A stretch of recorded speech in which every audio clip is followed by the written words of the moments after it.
the big thing I was wondering is what makes for a good podcast segment in your experience? Ooh, a lot of them. Having as many as possible? That's many that's as the goal? possible. Okay. The criteria Yes. for turning something into a podcast segment should be that you've talked about it more than twice. Okay. Our bar is really low. Do I feel a theme coming on? Do I feel a thread? And it's also funny if you make a theme for it and you do it like 2 or 3 times and then just the segment doesn't come back for like 3 years. Yeah. There's an extremely stupid joke that I told in the 4th or 5th episode of the podcast. And Josh brings it back probably once a year. I try, yeah. Like, I just made a joke once that was like I think it was talking about William Shakespeare. And I was like, his name is actually I'm Dead Now. That's Right. what happens when everyone dies, is their And name that's is not- I'm Dead. This is the that worst doesn't- joke doesn't that even anyone has ever qualify made. as a joke, No. really. Yeah. No, that was me flailing while trying to find my notes. Hang on. Did we say it more than once? So many possible worlds, but we got this one. So many possible worlds, but we got this one. Welcome to the Worst of All Possible Worlds, the first and only podcast willing to say things more than once. I'm the worst of all possible Joshes. I'm the worst of all possible AJs. And I'm the worst of all possible Bryans. And I'm the worst of all possible Bryans because I'm not afraid to say it more than once. Good for you. And we are back for yet another week of case studies in the pop culture of a dying empire. This week, we're talking about First Blood, the very first movie in the Rambo franchise, starring everyone's favorite Sylvester Stallone. And to help us out with our coverage of this fantastic motion picture, I brought in a guest this week who I'm so excited to have. He is 1/4 of the podcast Boonta Vista, which bravely dares to cover the least consequential news from around the world, from the least informed minds in Australia. He also invented the concept of a podcast. Welcome to the show, Andrew Law. Thank you. Thank you so much for having me. I will be talking to you after the episode about getting some royalties on that podcast concept. I haven't seen any checks Brian from cut you guys the call? yet. Brian cut the call. So, Andrew, we were going back and forth for a while about, you coming on the show, and you pitched pretty early on the idea of talking about Rambo. I get a sense that it's a topic of some fascination for you. And before we dig into the actual thing itself, the movie that we're talking about, what is it about Rambo that is so interesting to you? I think it's a great example of like a series from American pop culture. It was like a very big cultural touchstone, which I think you can see in a lot of like the parodies of everything all through the 80s and the 90s. Oh, yeah. Like the Hot Shots movies, which was great because they got Richard McCrenna to come in and just do his Colonel Troutman role identically. Yeah, like very, very much like a cultural touchstone. Everyone's very aware of it. But it's also, you can really sort of plot it to what the zeitgeist was at that point in time, to how like pop culture America was feeling about wars or about overseas conflicts or whatever. And Sylvester Stallone has this really endearing quality to me where he just kind of leaps headlong into doing stuff without really seeming to know that much about it. And then a couple of years afterwards, he gets asked and he goes, yeah, I don't know what I was thinking. Yeah, I mean, supposedly Stallone read the script for First Blood after a couple other actors had passed on it and took it after like a day. He read it, and I was like, yeah, I'm going for this. Yeah, including Dustin Hoffman was apparently supposed to be Rambo at one point. I mean, this was like a long, languishing idea. They had attached a number of different stars. I could definitely see Dustin Hoffman like as a 70s kind of, the era where we eventually make like The Deer Hunter. I can see that being something that would work.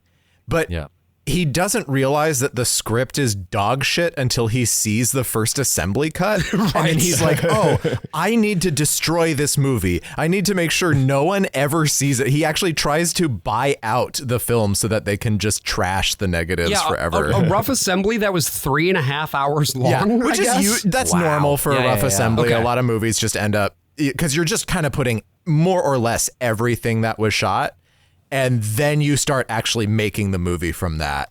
But what's kind of surprising if you watch this movie, because it feels so good with that sort of pared down script, is that, no, he used to have a ton of one-liners in there. Oh, okay. Yeah, because there's a lot of ways in which even though Rambo does end up becoming this very like self-parodic series, it sort of moves into like caricature at a point.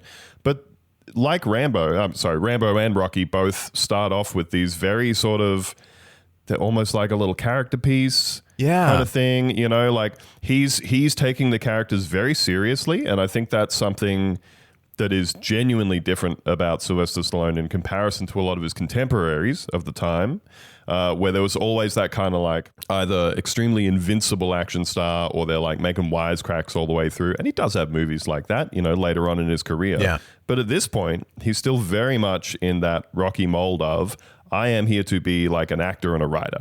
That's my deal. As opposed to, say, a bunch of his other sort of contemporaries through the 80s, Schwarzenegger, Van Damme, like Chuck Norris, Steven Seagal, all these people who were primarily known for something physical first. They were all guys who were known for like being a bodybuilder or a martial artist, and that was their in to the whole thing. Whereas for him, he came to New York going, I am here to be an actor and a writer. Until well into the 80s that he like built himself into the whole bodybuilder mold. You know? And even in this movie, he's not as ridiculous as he ends up looking further on in the other movies. He looks much more normal, and you could see like a Dustin Hoffman. He's big, but like he doesn't look inhuman in the way that like Arnold does in some movies, you know. Right. So were movies like Rocky and the Rocky movies and the Rambo movies, were those a big part of like your upbringing, Andrew, or did you come to those a little bit later? I think a bit later. Okay. Yeah, I definitely had parents who were like, oh, you don't need to be watching that garbage about all kinds of things, which of course makes it all the more tantalizing to you. If, you know, I remember like, I want to say in school, like my friends had all seen like Terminator 2 and everything. And I hadn't. Yeah. And it would often be like at somebody else's house that I would see something. It's not that my parents were like, you know, super prohibitive or anything. But there's a bunch of stuff that they like that is still part of the influences of things that I like, but that's probably more related to like comedy, that kind of thing. Sure. Whereas they were never really into like any of what you would just consider like, I don't know, B movies or trash or exploitation or any of that sort of stuff. That was never for them. So that all came later in my life. Brian, AJ, what about you guys? Because I watched Rocky for the first time, I think, when I was a teenager, and I actually really like that movie. Okay. That was the point where you like got into movies and you'd buy some DVDs and you're like, yeah, I'm going to be a movies guy. It was around that time, yeah. I also saw the Rocky musical on Broadway, which was not good. Not good. It has that one really good song that he sings to his turtles, but and it's from Andy that, Carl, who's a great he's phenomenal. But yeah, Brian, AJ, what about you guys? What's your backstory with Sly? So my dad had every Rocky movie on tape. Oh, okay. I watched Rocky 4 a lot when I was a little kid because that's like a little kid's idea of what a movie is. It's robots and scientific supermen and, you know, just completely outlandish heroes and villains kind of story. I had definitely seen like all the 4 canonical Rockies so many times growing up. We had the Rocky 5 tape. Maybe they all came packaged together, but we never watched that one. That one's the one that everyone sort of widely regards as the shitty one, even if you can tolerate the others. Taking it back to the streets. But like Rocky 1, Rocky 2, and I'm going to say Rocky 6 are all really fucking good movies. Really? And they're all really earnest. Yeah. Like they're all really like, I think he genuinely feels a great sympathy for the character, because I was just talking to a friend who was saying that I think they were saying they haven't seen the first Rocky movie, and I was like, he's basically playing like a guy with an acquired brain injury, or like he does seem like he is to some extent disabled. And he's aware of it. He's aware that he's not smart and he can't do normal things that other people can do. And this is like his one window to accomplishing something or being noticed in some form or getting out of like the shitty place that he lives. Like he's very aware of his bad circumstances and his limitations, you know, and there's something very kind of soulful and pitiable about the character in the same way that there is with Rambo in the first movie. Well, because he doesn't come across as being like condescending toward the character he's playing. He doesn't seem to think of himself as any better than the character of Rocky Balboa. I will say, too, that like I think that Rambo is a lot more calculating than Rocky. And I think a lot of people give Sly Stallone a lot of shit for his acting, right? Because everyone just does the voice, at a certain point, right? Yeah. But I think sometimes he just does the voice. Like sometimes he's catching that paycheck. Yeah. But when it comes to like his two major characters, when it comes to Rocky and when it comes to Rambo, like they are two very different characters. And I think that he treats them both with dignity and with the earnestness that he approaches most every project he does, including Tulsa King. I had never seen First Blood. I'd seen maybe the final monologue out of context in, I think, a scene study class once. Somebody talked about it, and it was just like, they just had the scene on YouTube or whatever, so I watched it there, and I was like, wow, Sly Stallone really can act, but he was like not a part of my childhood growing up. Famously, I like never watched a movie until I was in college. It really passed me by, and action movies weren't something I really participated in either, because I saw Terminator 2 at my friend's house at like a sleepover or something, and I had to be excused from the room because the scene where Sarah Connor gets obliterated in like the horror nuclear blast, in the nuclear blast, and just turns into a skeleton on the fence. Scared the shit out of me. Oh my God. I was like, wait, how old were you? I think I was 7 or 8 at the time. Okay. When I saw it for the first time. Okay. I'll allow it if you were like 7. I thought you were going to be like, I was 17 years old. No, I was a kid. I was still in elementary school. 2 days before my 18th birthday.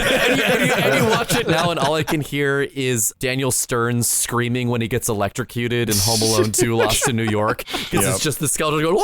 Oh, it's a very affecting scene. That was my wife was just saying that was the moment from that movie that really haunted her as well. Daniel Stern getting electrocuted in Home Alone? Yeah. for me, it's the scream he does in the first movie when the spider gets put on his face. That is an all-time shriek. I never watched the Rambo movies as a kid. I guess they weren't on TV all that much, and they were R-rated movies. That wasn't getting near me. But I knew of them through osmosis. Probably my first experience with Rambo was definitely through parody. It was through the UHF parody. Weird Al in the big glistening muscle suit and the bow and arrow. I mean, it's so funny how much of the iconography of Rambo is just not here in this film. He doesn't have a bow. His little headband is like barely red. On reflection, I'm almost certain that I would have seen Hot Shots 1 and 2 before ever seeing a Rambo movie. Yeah. And I was probably, as a teenager, more familiar with... I probably would have started seeing Sylvester Stallone and stuff in, like, Cliffhanger, Judge Dredd, Demolition Man, those sorts of, like, much more action-y ones during the 90s, where I think that was at the point where he had entered his full-fledged competition with Arnold Schwarzenegger. Yes. Where the two of them were really, really vying to be, like, king of the action box office. Stallone sort of made a point of saying over the years, like, I was not born like a massive guy. I built my body over time to do this, like he really engaged in the whole bodybuilding thing. But there is this like often repeated anecdote about a movie that Brian was just mentioning before we started, Don't Stop or My Mom Will Shoot, starring Sylvester Stallone and Estelle Getty, which Arnold Schwarzenegger had been offered and said, wow, what a piece of shit. However, I'm going to start circulating the rumor that I'm very interested in this movie because I know that Sylvester Stallone tries to get whatever I am being offered. And Sly took the bait? He took the bait, and it was an all-time stinker in his catalog. To really understand how First Blood came to exist, we actually have to start, I think, with the source text. The Vietnam War. And there are 3 questions we must ask ourselves. 1, what is it? 2, why did it happen? 3, who is Vietnam? It's a great question, Brian.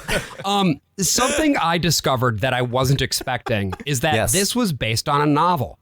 There was a novel called First Blood, and it was written drew First Blood by a man named David Morrell. And it turns out that this is the opportunity for me to continue my segment that I created for this show. And now a 24th Stanley Cup banner will hang from the rafters of the famous Forum in Montreal. The Canadiens win the Stanley Cup. The Worst of All Possible Worlds presents Profiles in Canadian Excellence.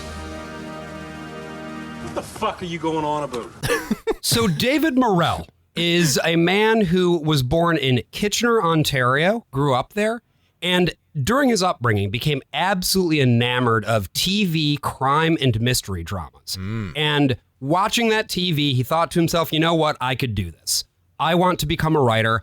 I want to write these exciting stories myself. Interesting. So he went to college at St. Jerome's College, now St. Jerome's University, in Waterloo in 1966, graduated from there and immediately moved to the United States because he got accepted to the master's program at Penn State University.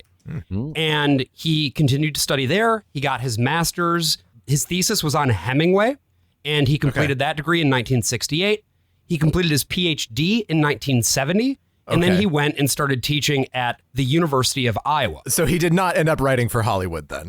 Not exactly, but you know, the thing, Iowa is especially for literature, a good school. They got the conference there and everything. You might think that's what girls taught me. Okay. You might Which think, girls? Yeah, there we go. No, you might think based on that pedigree that he is good at writing. But listener, I will tell you, I read First Blood today, and he is not. This is not a good book. Oh, no. It is not well written. But the movie is. Then why are we doing? Why is your profile in Canadian excellence? This is about the best they can do, AJ. Jesus. Oh my God, There's only like 12 of them. The only other guy who I profiled as having Canadian excellence was the guy who wrote the book that became the movie Airplane. So this is all we can do. Sorry, the movie Airport, which was parodied by Airplane. Yeah, that's all we can do is guys who wrote books that movies are based on. Look, the only step worse than that could be doing a novelization of Airplane. I'm the guy who converts that back into... God. Well, and actually, Morrell would end up doing the novelizations of Rambo 2 and 3. It should be known. Well, Rambo 1 First Blood 2 and Rambo 2 First Blood 3. Don't do this. Yeah. I had a really embarrassing moment a couple of years ago when I was we were going through like a thrift shop and was looking through the books, and I picked up this book and was like, oh, I'll check that out. It was The Deer Hunter, right? Thematically similar to Rambo and everything.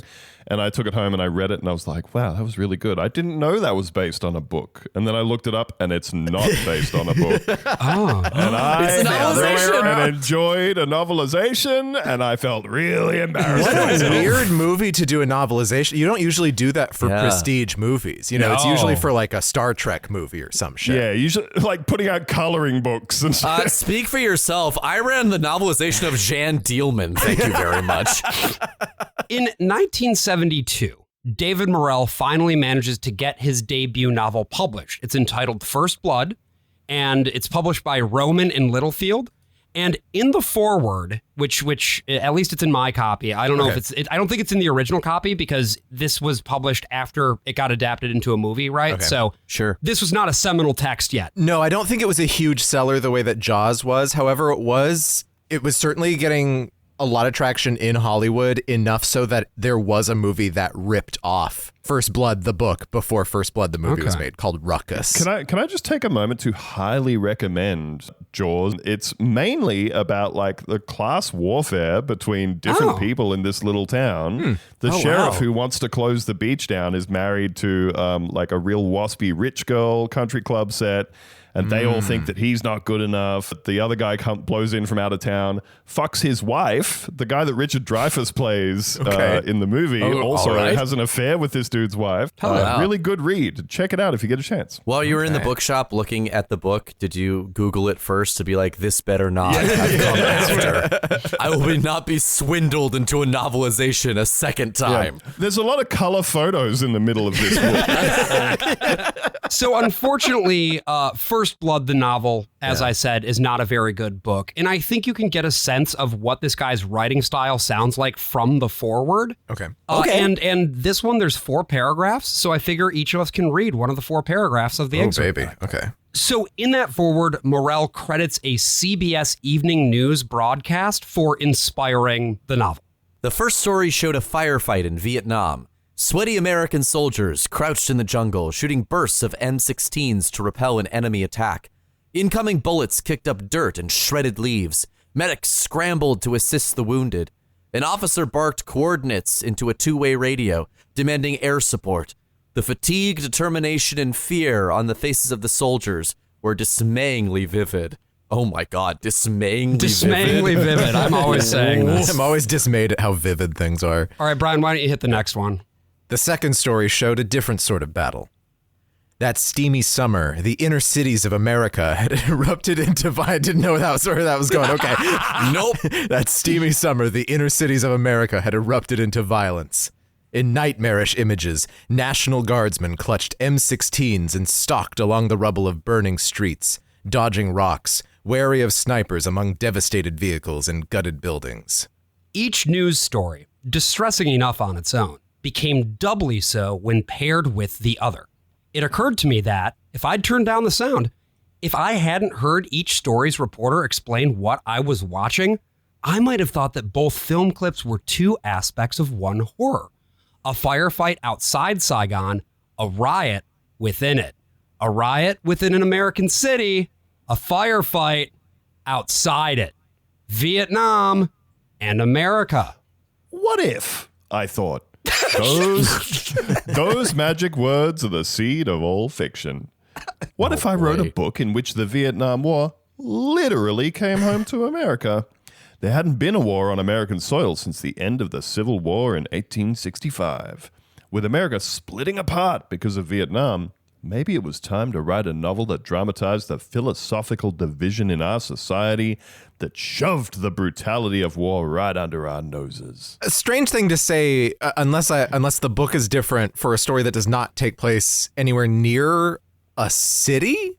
No, it does. No, Yeah. nor does the book. Okay. The setting is a little different, but it's a small town, Okay. and most of it takes place up in the surrounding mountains. I love just the like riots movie. in small town America. It plays into the idea that the real America is small towns, right? Yeah. He wants to bring Yeah. this not to the rioting inner cities, which are Right. not America. And as we're seeing currently play out in the news, that is the story they're running with, right? Yeah. These cities are not America. It is the small towns that are the real places. Right. The violence coming home to America's big cities is not as immediate or horrifying as if it were to come home to small town USA. And that's exactly what happens in this book, right? The gist of it is basically a young ex-Green Beret Vietnam veteran named John Rambo has just returned from the war, and he is arrested for vagrancy by a Korean War vet named Wilfred Teasel in a small town in Kentucky. Okay, And okay. after they try to shave Rambo's face in jail, he breaks out of the jail. Which they're always doing to people they arrest, right? Absolutely. Absolutely. They're like, that hair is too long. That beard is too long. We must shave it now. Get in there. You need to be exfoliated. Like, this is the treatment that the Marquis de Sade got when he was committed. They're like, yeah, this is what we're doing in American small towns. So Rambo actually kills one of the officers during his escape from the jail by slicing his gut open. With that razor then? With the razor blade, yeah. Okay. And then he runs up into the mountains and kills everyone who tries to go up the mountain to pursue him. Okay. And then at the end of the book, Rambo comes back down the mountain, sets much of downtown on fire, after which point he goes to Teasel's house and they shoot and kill each other. And that's the end of the book. Each other, they both die. Yes, they both die. Okay. I love the Korean War veteran thing because they took that out of the movie. I like that whole well, you got a war that people actually talk about. I got that shitty war. All we did was get MASH, and everyone just thinks MASH is about Vietnam anyway. Yeah, I mean, I think what's hitting me now, seeing it spelled out on paper, is that the man really wanted to name this guy Weasel, but couldn't, and so he changed Wilfred it to Teasel, Weasel. He put a T in there, but he's like, you know what? I do miss the W. He's really good at these names. Like John Rambo is such a fucking that's a heater of an, and it came from an apple. Right, he was just his wife brought home some apples, and he was like looking at the sticker, so this guy was almost named John Golden Delicious, and John McIntosh. But, Let's go. The thing is about Teasel, the author right, he still wanted to give both of these characters agency and empathy. And so this is what Morell says about the structure of the book in that same foreword. To empathize their polarity. Huh. I love doing that. Okay. I'm just gonna move past that.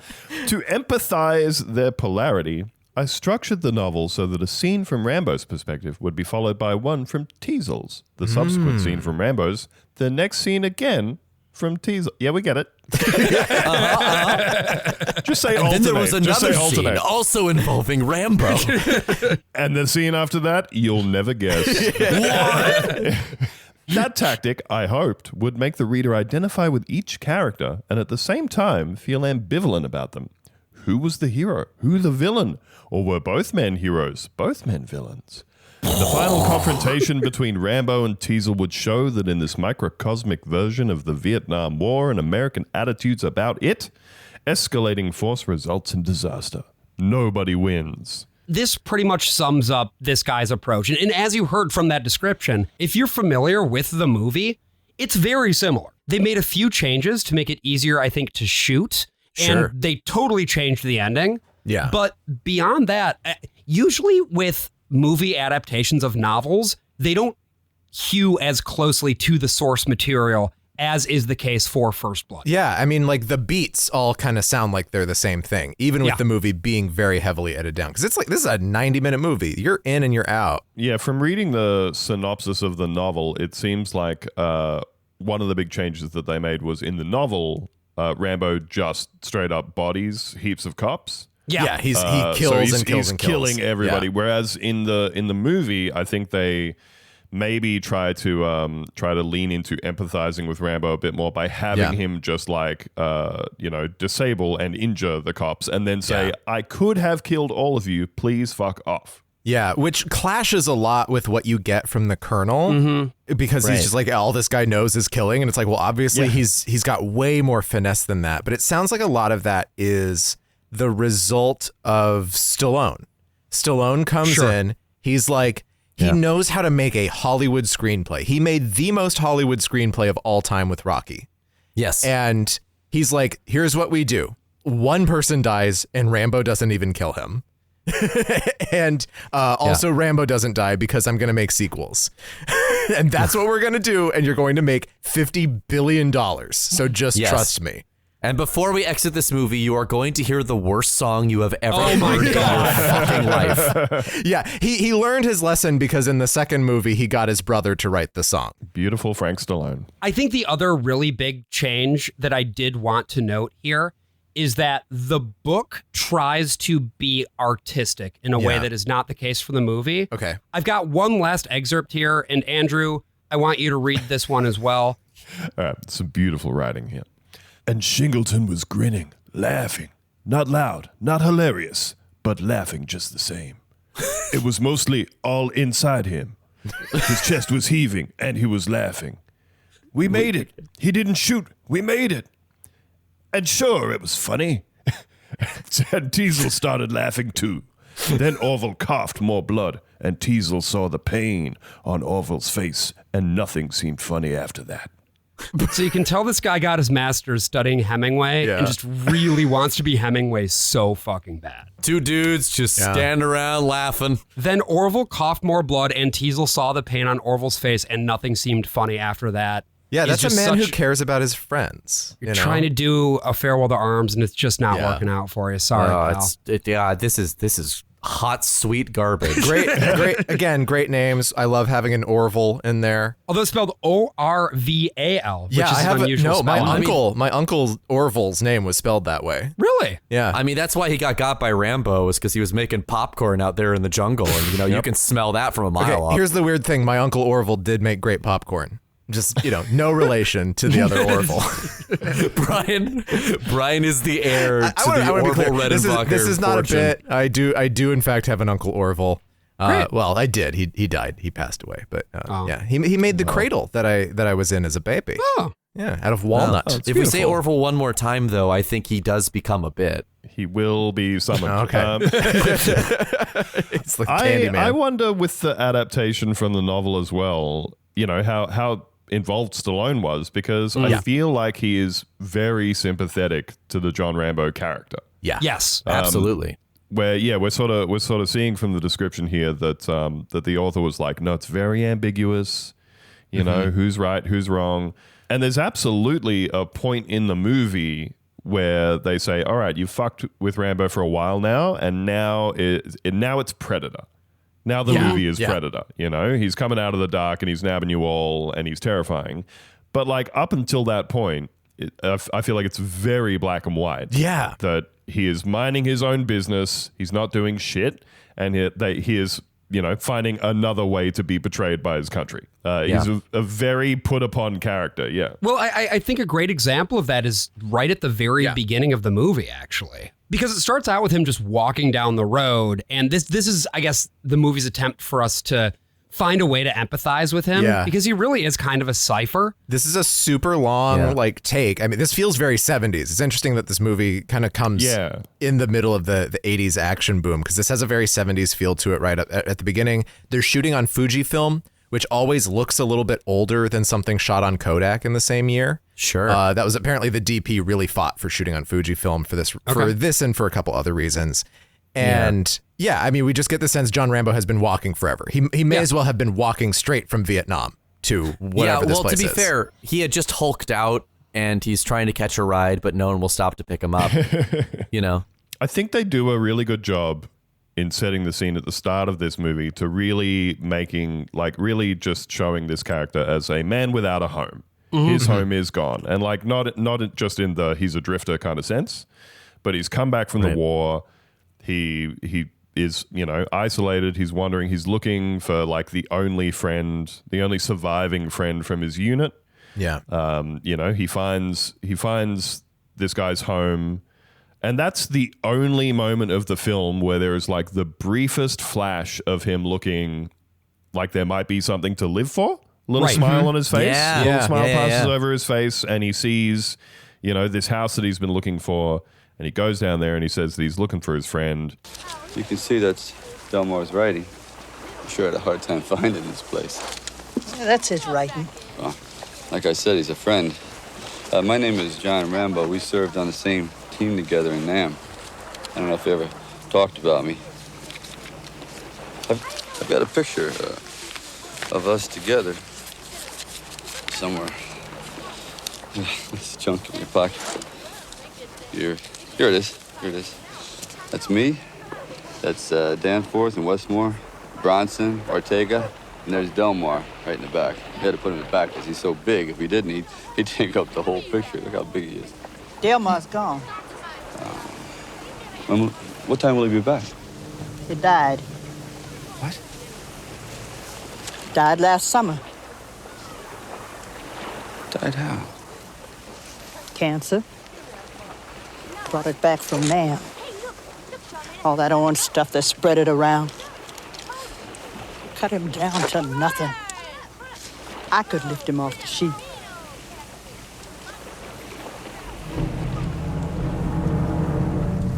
And then you get a little bit of that Jerry Goldsmith score again. The timpani comes in. There's some noise. Yeah. But you just see like there's that moment in there where he's talking about his friend and he's got, you know, a bit of a smile on his face. He's chuckling. He's trying to be genial. And as soon as she says he's dead and gone, it just falls off his face. And he just looks like there's nothing for him.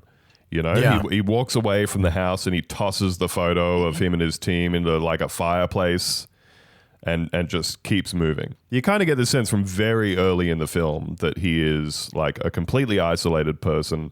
And the reason I feel like Stallone is very sympathetic to the character is that he's really portrayed right off the bat as like the Vietnam veteran who has gone overseas, fought for something, feels like he's been lied to about what he was fighting for and how he was supported when he was over there. He's come back to find that he's not supported at home either, that people think that he was over there fighting for the wrong thing. And then immediately, just walking down the road, like everything that happens from this point is everybody just assuming the worst, giving him zero benefit of the doubt, treating him like shit. Right. And in any instance where someone realizes that he is a soldier, immediately like trying to big dick him and prove that they're the bigger man in the situation. And that's actually a commonality with the book, I will say. That was something that it seems David Morrell really wanted to bring out, was this idea of like, these people are being, I don't know, maybe persecuted by American society or whatever. Somewhere else he talked about having students in his class who were veterans and like the struggles that they would have, and them talking to him about, you know, we didn't have the term PTSD yet, but like talking about, you know, experience hearing a car backfiring and then dropping to the floor. And that really left an impression on him, and probably from, you know, because he's teaching writing and stuff, so he probably had people writing very personal things about their experience with that. They're probably writing shit that's a lot better than what he's capable of writing. Yeah, probably. Yeah, it seems likely, you know, if he didn't outright take some of it, honestly. But no, I'm not accusing, but like that shit can just kind of happen sometimes. Just happens, I think what's really interesting, like thinking about this scene in retrospect, now knowing what I know about Rambo and his company, right? That he is the last surviving member of his team. Yeah, because they don't say that explicitly until the end. But then that makes clear like why he's just so indifferent to any threat or anything happening to him, because he doesn't care about anything anymore. Yeah. And it's not until, you know, the proverbial straw that breaks the camel's back when he is picked up by theater legend Brian Dennehy.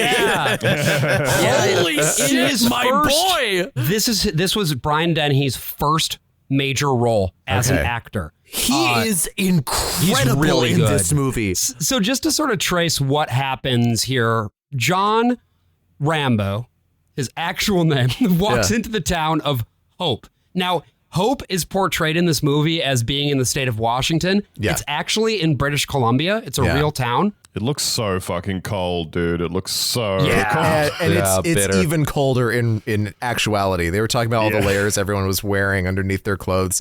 Meanwhile, Stallone is walking around in a fucking tank top the whole time. Oh, man. There's points where he's like standing there with his hands up and you just see steam coming off him. So as soon as Rambo walks into the town of Hope, he is immediately intercepted by Will Teasel, Brian Dennehy, who is the sheriff of the town, and immediately subjects John to serious anti-veteran discrimination.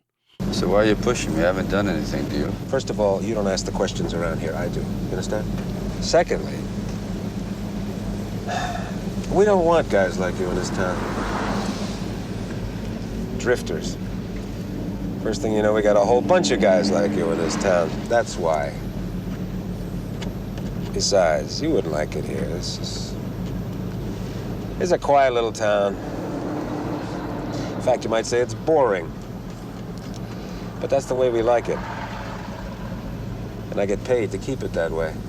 He mentions at one point the way Rambo looks, and specifically singles out the American flag patch that he has on his clothes. Like he's the cop who really hates displays of patriotism. That's right. Yeah. I will again give this movie credit for, I think they do some really efficient setup in this movie. Yeah. Because there's a lot of movies you watch now where they go, all right, we're you know, starting to spin the plot along and everything, and it takes however long to get to the point of like the real events of the movie kicking off. I think they're really, really efficient in this movie, both with showing you Rambo's detachment from the world, and in that shorthand again of not only did you lose a bunch of your friends in Vietnam, but then you come back to find the one that you think is alive, and not only is he dead, but also he was killed by the indifference of the American government. In the way that they treated their own soldiers there. Right, because not only did he contract cancer from Agent Orange, he presumably didn't get taken care of by the government for those injuries that were inflicted upon him. Right. He just wasted away at home with his wife, and then you immediately get that onto the mistreatment from the sheriffs there. And there's another tiny bit of character development right before this happens, which is that the sheriff comes out, hops into his car and pulls out and sees, you know, a local citizen on the sidewalk and goes, "Hey, how's it going? Are you going to have a bath this week or what?" So he's just kind of shit talking the locals in a bit of a, you know, I'm the big dick of the town kind of way. Even though, you know, it's pretty casual, but just this little bit of tone right at the start of like, I'm the boss around here and I can talk to people how I want.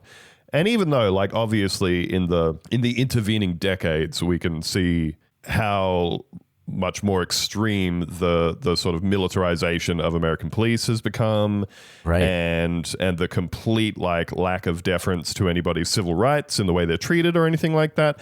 I still found it really interesting to watch something that was from 1982 that seemed to also really, really capture what we would think of as still being these very modern ideas of the small town sheriff who thinks that he can just push everybody around, beat the shit out of whoever. The you know, the local, like the local National Guard who just want to blow some shit up, like the weekend warriors who are just kind of inept. Like there's a real derision for the cops and the National Guards and everything in this movie that I feel like they wouldn't really do in a movie now. Oh yeah, no, absolutely not. That's a thought It'd that be I too had woke. too. Yeah. It places it. The politics of this movie are in such a strange place. I feel like the politics of this movie inhabit a position that probably was more common in the United States in like the late 70s, early 80s that just doesn't exist anymore because Ronald Reagan ate everything. Yeah, I mean, I would say that, a movie like First Blood couldn't be made any later than when it was. And you can prove that by looking at the second First Blood movie, which is just Rambo greased up shooting Asian people. Right. Like, that's the whole fucking thing. Whereas here, they even, and maybe this was just a tax break thing or whatever, the fact that they're shooting in BC and they set it in the Pacific Northwest, I feel like there's even just that angle of like, oh, if it's in the South, yeah, of course, there's racist shithead cops in the South. That's a trope. Right. But having like some nasty shithead cop whose reasoning is, and this is very realistic and very true and very despicable, is, oh yeah, well, if we let one guy stay here, more guys will show up. And it is a very Northwestern form of racism, too. Like something that when you look at specifically the history of states like Oregon and Washington and racial covenants and things of that nature, like it's racism along with other things, obviously. And I don't, Sylvester Stallone in this film is, I think, broadly white. Like, just, I don't think that the ethnic piece of it is a point that they're making. Is exactly. They're not talking about how swarthy he is. Get this pizza-eating son of a bitch out of my town. Well, because that doesn't really express itself in the same way on the West Coast as it does on the East Coast. Like, if you're watching Rocky, that comes up all the time, right? He's the Italian Stallion. There's all this kind of ethnic stuff going on in Rocky. Which is also very well documented through the history of boxing as well. All the great white hope kind of stuff, you know. You let one pasta eater in here, and before you know it, you get a side of free breadsticks, and then those breadsticks become unlimited, and before you know it, we're family. You know. One of my kids, I was watching this. I was watching First Blood. I just threw it on this morning to have a little flick of it, and one of my kids walked in. My 9-year-old comes in and sees Brian Dennehy appears with a hat on. She goes, "Is that Jack Black?" Whoa! And I went, okay.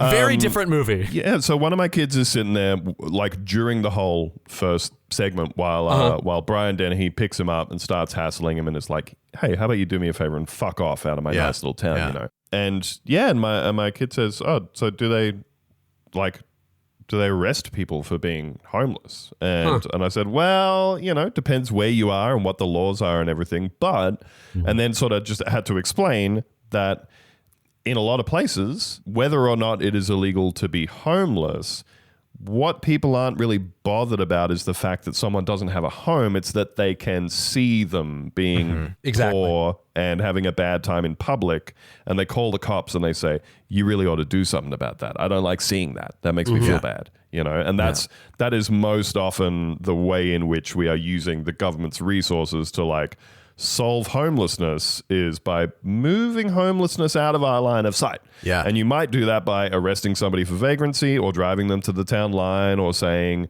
you know, you can't live in a tent or sleep in your car and all that sort of stuff. Often much less interested in the can we get you into a house part. Yeah. More interested in the how do we get you out of us being able to see it kind of thing. But particularly that's still in a thing America, that that's a thing that is happening now more than ever probably. But again, very identifiable theme very early in this film. That the main problem that they have is just like, you're a long hair and you look a bit rough. Let's see you on your way. I don't like that. I think there was something too about like the 1-2 punch of those first couple scenes of Rambo going and meeting the guy's wife and finding out that he died and then getting kicked out of town for just looking undesirable. Where I was like, wait, is this going to be a good movie? Is this going to be woke? Unfortunately, it is not a good movie, folks. I'm just going to... What the fuck are you talking about? This movie rocks. What are you... Wait, hold on. I feel like I'm on a different planet here. Are you this serious? This rules. Are you kidding me? Wait. Yeah. I think it's largely a good movie, although I do kind of lose interest once the Colonel shows up. That's what I'll say. Huh. So I'm the synthesis. I'm the one between the two of you. Andrew, where do you fall on this spectrum? I absolutely think out of all of the Rambo movies, this is the one that is most an actual movie. Yes. about some actual characters. Yeah. And also I think that in the like pantheon of American, like influential American action cinema, this is one that I think you would look at and go, oh, this is like pretty distinctly anti-war, the treatment of both soldiers and veterans by the military, and like, you know, very unsympathetic to small town cops. There are a whole bunch of ways in which you can go, this does not align with what we would think of as a lot of the... Because even in, you know, there's been so many movies that have like small town shitty sheriffs and like small town corruption and everything. But I feel like after a certain point, whatever the movie is, they always kind of have to caveat it by going, but that's just like this one town. They always have to sort of say, oh, there's a little crime syndicate that's been running here, or someone's come in from out of town and they've corrupted the local sheriffs. It couldn't possibly just be that this small town has a horrible fucking corrupt attitude and is... is racist, is xenophobic, does actually hate outsiders and treats them with hostility. It always has to be this kind of like, but it's kind of, you know, it's just an aberration. Yeah. In the fabric of small town America. Like any of these that you watch, like the Jack Reacher TV show adaptations, or Rebel Ridge from last year, which is absolutely a like a small town corruption thing, and it's talking about like civil forfeiture, which is just legalized robbery of American citizens, and making a whole point about that.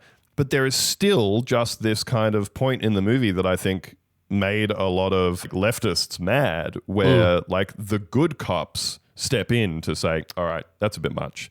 Let's get this under control, as opposed to just being able to say the culture of policing in this town and a million other towns all over America is fucked. And that's what I think this movie does so effectively, Yeah, as it just says everybody here is on the wrong side of this. The only person who shows like just the smallest modicum of consideration for what this guy might be going through is a very young David Caruso. Who is just like, what if we all just kind of chilled out? No sunglasses in sight. None whatsoever. Right. And he has a little bit of sympathy for Rambo. He can see that there's something going on with this guy. He can see that what they're doing is like agitating him, and that they're all being like very antagonistic. And he tries a few times to just get the other guys to cool out a bit. And they say, how about you shut the fuck up? Right. Split your head open. And he goes, oh, okay.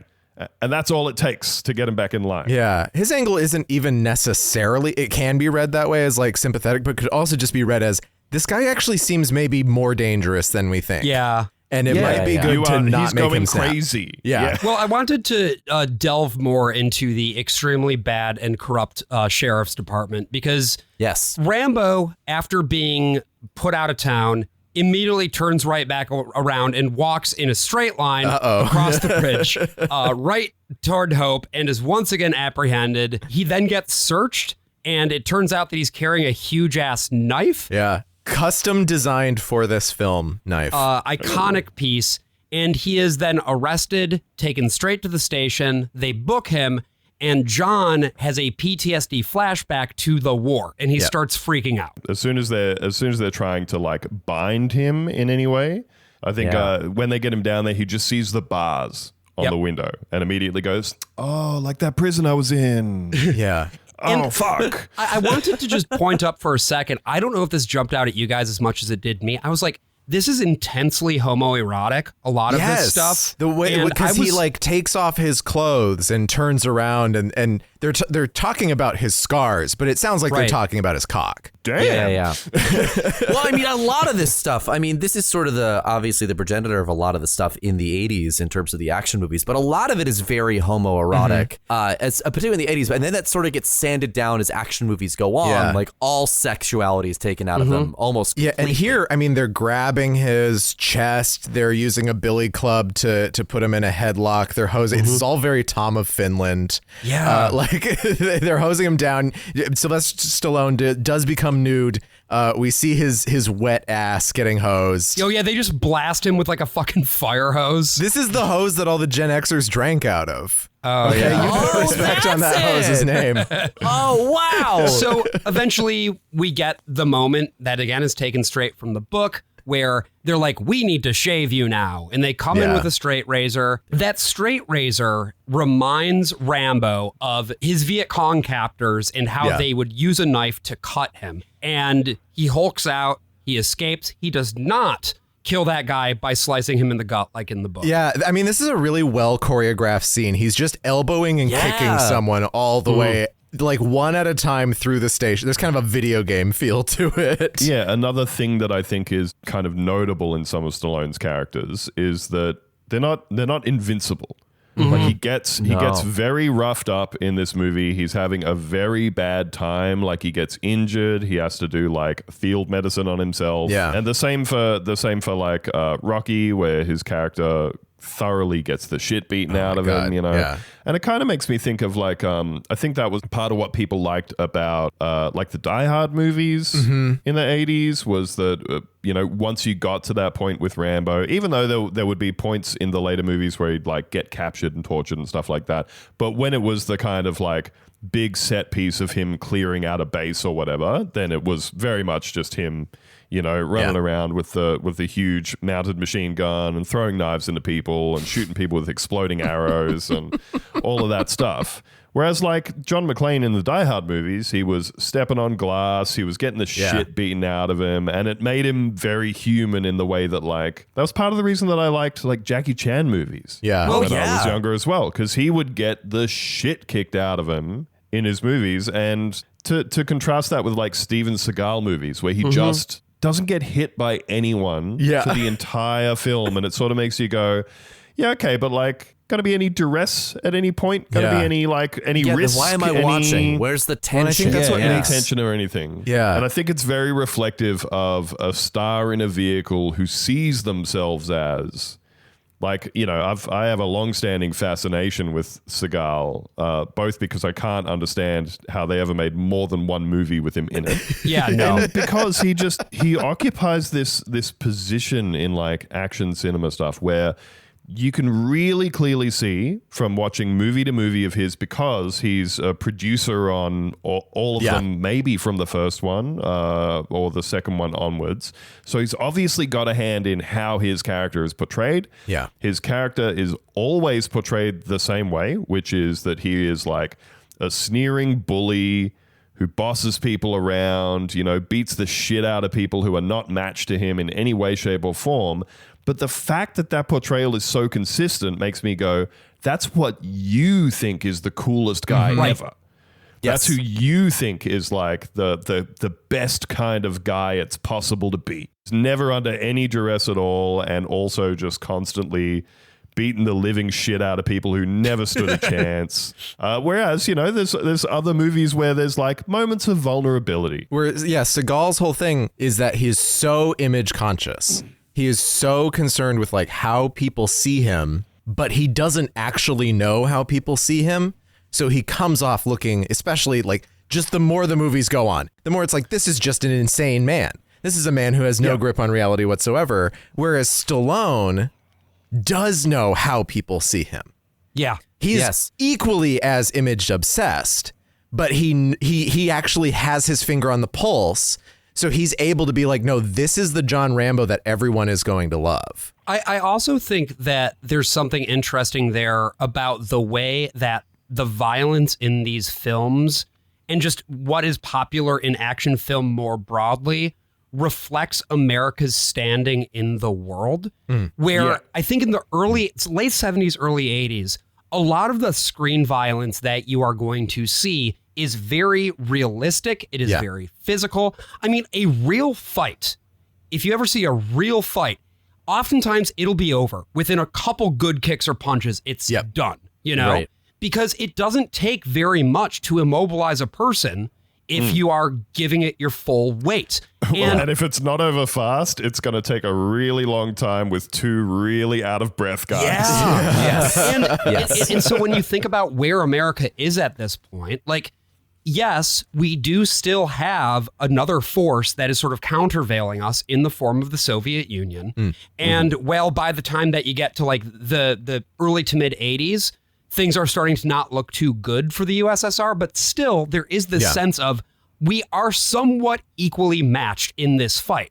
Whereas by the time you get to the end of the 80s, beginning of the 90s, things shift so that what people want to see in terms of violence is immense, overpowering force, which reflects what the United States was able to do in the form of things like Desert Storm. Yeah, and I think what's so fascinating about this movie and watching it for the first time in 2025 is like how it is so much of its time in that it's about, you know, a Green Beret vet coming home. And apparently this is part of a whole genre called vetsploitation that I did not know existed until... Yeah, like Rolling Thunder. And here's the thing, right? It's like now watching this movie in 2025, it's like, okay, the American machine has come home. Yeah. You do a Vietnam to somebody and you allow that to happen, it will eventually be turned on its own citizens. Yeah. You're actually Right? doing a Vietnam on yourself right now. Stop Vietnaming yourself. Stop Vietnaming yourself. To your point, I think it's very much,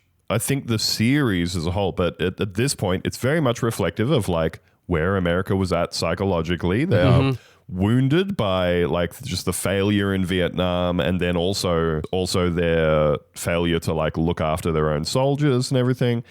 And then with the second movie where they come back and say, actually, there's still a bunch of POWs in Vietnam and we have to go back and get some. And Rambo says, as he does at the start of every movie after the first one, it's not my fight. I'm done with my fight. Yeah. They say, your fight's never over, Johnny. Get back in there.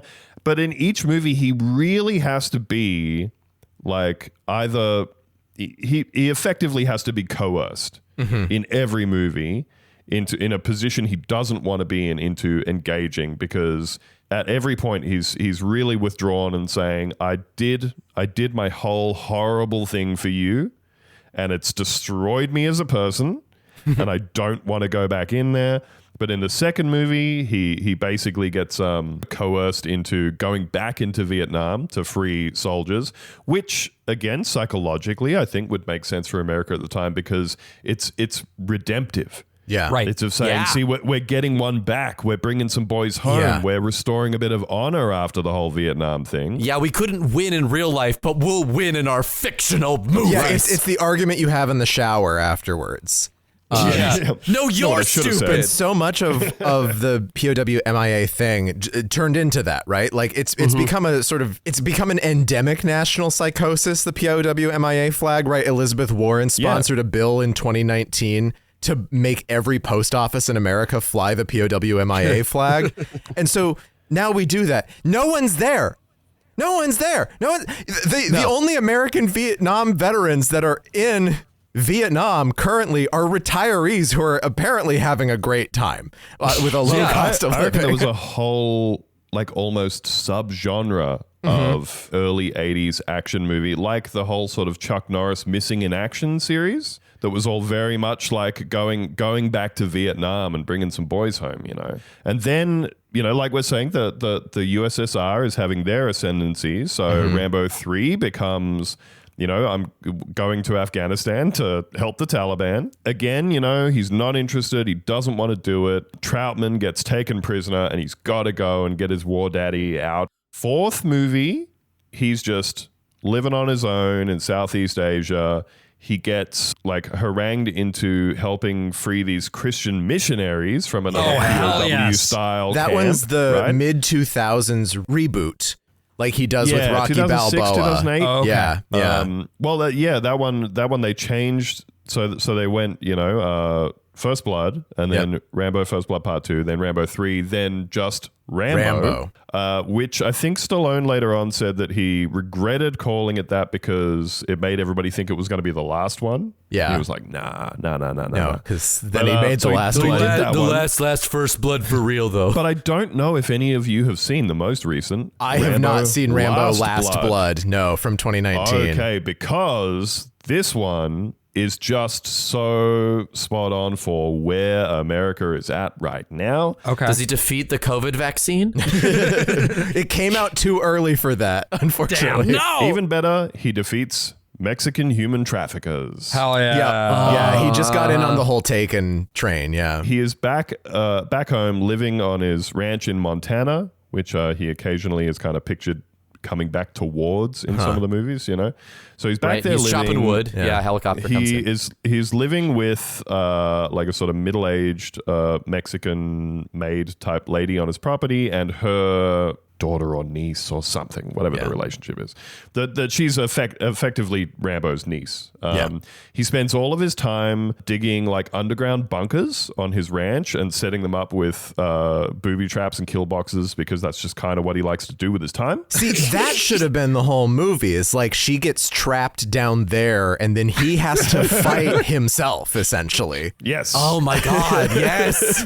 His demons. So his niece goes to Mexico to try and find her father who abandoned her. She then obviously immediately is kidnapped by human traffickers who sell her into sexual slavery. Of course. Because that is the current Republican obsession. Yeah. Is this idea that everybody is going to be trafficked into sexual slavery unless they're a big time donor or anything. In which case, don't worry about it. So he goes to Mexico to get it back, and the movie ends with this big climax where he's brought her home to the ranch. The cartel is pursuing him, and he lures them down into the bunkers where he just butchers hundreds of Mexican criminals underground. Wait, so the entire cartel comes up to Montana? That is great. Yes, everybody comes to, maybe it's Arizona, who could say? It's probably somewhere in the Is it Southwest. Green or brown? It's brown. If it's brown, it's Arizona. If it's green, it's Montana. Yeah.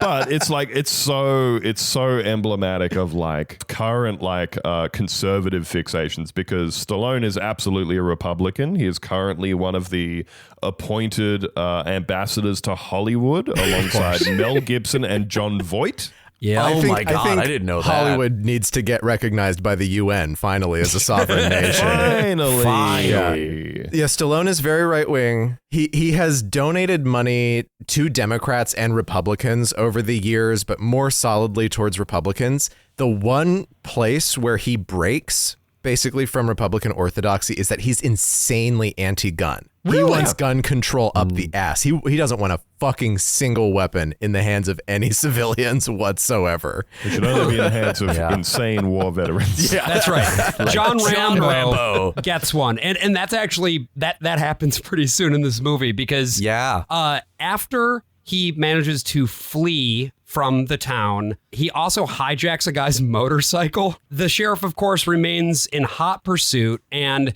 the car, Dennehy's car, Brian Dennehy's car, or whatever the fucking character's name is. I can't remember. We're calling him Brian Dennehy. I call him Brian Dennehy in my notes the whole way through. Yeah. So Brian Dennehy goes over a ravine in the car. This crash is so good. This is such a realistic track. It's really cool. One of the trivia things for this movie, people say that they just accidentally crashed the car and then decided to use it. And I think that's mostly just a result of it being that good, where the car just goes off the road, turns over, doesn't do anything ridiculous, doesn't explode, doesn't crumple. It just like he fucked up. Yeah, it's the most realistic rolling of a car, isn't it? Because it rolled. It just that's what happened. And he flies off the motorcycle too, right? Yeah. Like immediately afterwards. It's just like such good practical effects I fucking will back. say I was not impressed by the chase itself. I found the pacing of the chase weirdly languid, but the way it concluded was a lot of fun. Oh, I disagree so hard. When he flies across that rail crossing. This movie. Oh my God. Yeah. Well, like, what do you, because he just keeps flying off of things. And it's honestly, it was just that there was real damage happening to this car in real time. And it has been so long since I've seen actual damage because you've been watching happen to a fucking car. Marvel movies. No, but it's not just that. It's like most modern action movies won't do this anymore, or they'll do it to an extent that it's so over the top that you can tell it's a stunt. Like, this just feels like a chase. Because oftentimes if you're doing a car chase, you're going to have someone drive like a sexy sports car that you've gotten some kind of promotional deal with your movie for. So there are only certain ways that you're going to be allowed to fuck it up, if at all. Whereas here, they're still, going in the same John Landis kind of sense of like, let's wreck some shit. And also Stallone, to his credit, or maybe not to his credit, is doing about 3/4 of his own stunts here. Like he went to the emergency room in small town Hope, BC so many fucking times making this movie. So John Rambo goes up the mountains without really much of a plan at all in mind. I at this point was like, how are they going to find enough plot to carry 60 more minutes? I'm not convinced that they did. I'm open to debate on this matter, but I think you just stay in the woods. It's I think cat and mouse, baby. Are you fucking kidding me? If they had stayed in the woods for the whole movie and just gotten more insane with it, that's the movie that I wanted to see. Yeah, I'm with you. I don't know. When it turns into Home Alone at the end, I am so on board. When he's just being a sneaky little guy, sneaking I wish it was around Home town. Alone. Again, I want him building traps, but mostly it's just him shooting the electricity. Rambo fashions himself a poncho from a truck tarp. Yeah. By the way, at this point in the book, he's fully nude. He runs out of town fully nude up into the woods. What did they deny us? I'm really sad that didn't happen in the movie. But Rambo at this point is trapped. He's trapped actually on top of a cliff, and there's a chopper that's coming in after him. And thankfully, the guy falls out of the helicopter and dies immediately. No, because he throws a rock at the helicopter and he goes, whoa. Because there was the second guy that was harassing John Rambo, right, with the rookies. Right. And he's the guy in the helicopter with the rifle. And the dude driving the helicopter is like, don't do this. It's insane. You're going to fall and die. And he's like, nah, fuck this. I'm too insane to live. And he just keeps shooting at Rambo with that rifle. It's great. And they do give you a good reason that this is happening, because the helicopter pilot is like, hey, this, like, we're in a thermal draft. Right. Yeah, this we're is in bad. a ravine. And the cop turns to him and says, if you don't keep the helicopter here, I will fucking kill you. Yes! It's one of the only fatalities in the movie. Yeah. And it's one that he's maybe kind of responsible for, but also not. Like, that guy kind of did it to himself. Oh, it's very much like, by that point, this dude has been firing his rifle at an unarmed man who can't move from where he is for some significant period of time. Like, this guy has made very clear that he is putting in a great deal of effort to killing Rambo. Yeah. And so at that point, you're pretty justified in throwing a rock at a helicopter. Oh, yeah. And that's all he does, right? He just throws that rock. But at this point, because of the fact that that man dies, this man named Galt, by the way, I thought that was kind of interesting. I'm sorry, who is that? It's funny, So you're funny. Galt dies in a gulch. Hey, okay. John Rambo, now seeing this guy's body by the side of the river, he comes out, puts his hand up, he puts both of his hands up, in fact, in surrender, and is like, hey, I don't want any more violence. There's one man dead. It's not my fault. I don't want any more hurt. Freeze! Stand right where you are. Give yourself up. But I didn't do anything. I'm warning you, boy. Don't make a move. I'll blow your head off. I didn't do anything. Oh! Cease fire! Cease fire! What? God damn it! Cease fire! I think we hit him. All right, let's get down there.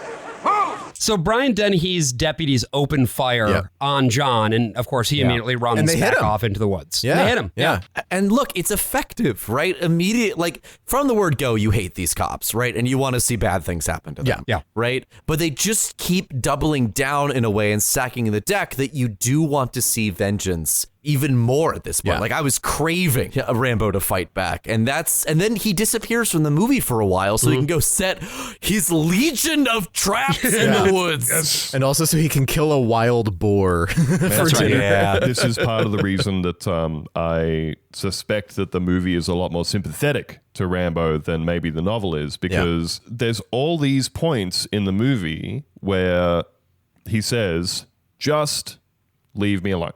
Just walk away, and every time all the cops are like, fuck that, we got to win. And so, yeah, even from the point at the very start where he's just saying, I'm not even doing anything. I'm not even doing anything. Why are you pushing me? Why are you hassling me? Why aren't I allowed to get something to eat at a diner in your town, Yeah. All the way through all of these, like, this was self-defense. That guy was trying to kill me. I didn't want to kill him.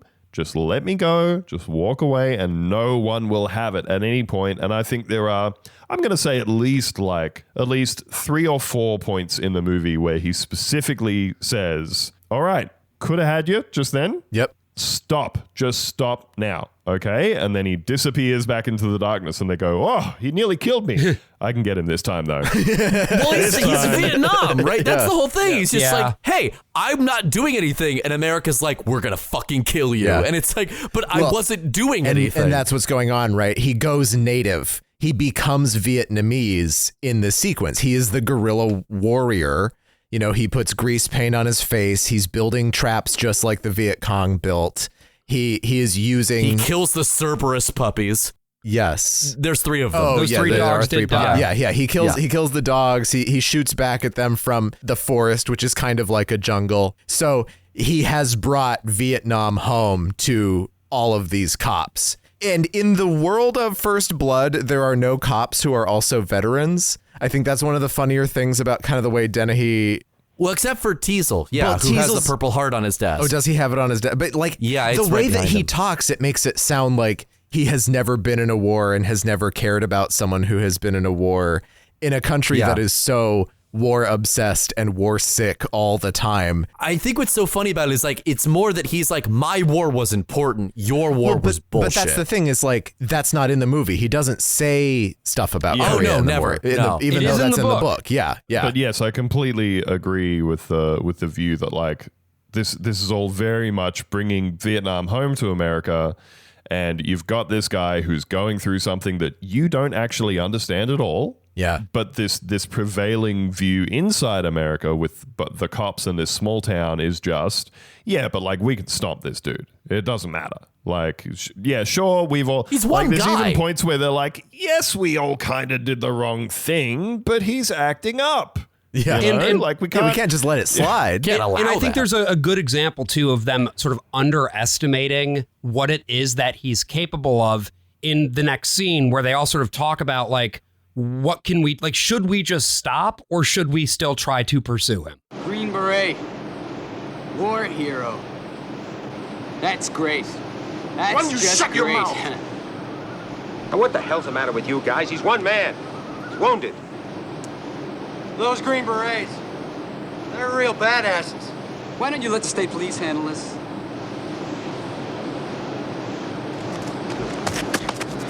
Come here, boy. Come here, goddammit! Look, David Caruso gets put in a headlock. Look at it. It's our golf boy. Gets thrust He and into I the were corpse's friends when face. your mama was still wiping your nose. Now he's dead.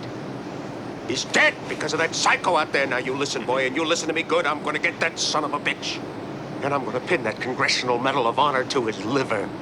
And I'm gonna do it with you or without you. Yeah, this guy hates medals. He hates troops. He hates honoring our troops. So Hates true. livers. David Caruso is in full Richie Cunningham mode here, right? He's just this little redhead kid. You also have Chris Mulkey, whose name you might not recognize, but you do know his face, as another one of the rookies in there. There's just some amazing casting going on in this film. And Caruso, I don't know, up until just after session 9, he stopped being a good actor, but here he's still like a really fucking good actor. Yeah. And again, I think something that's like a nice parallel to the whole Vietnam experience is that there is this sense throughout all of these people that have mobilized to try and catch Rambo that like at any given time, maybe 2/3 of them don't really have their heart in it. Yeah. You know? Like a bunch of them are like, why are we doing this? Why, you know, we've been getting fucked up. This guy's like kind of psycho. I don't really want to be out here.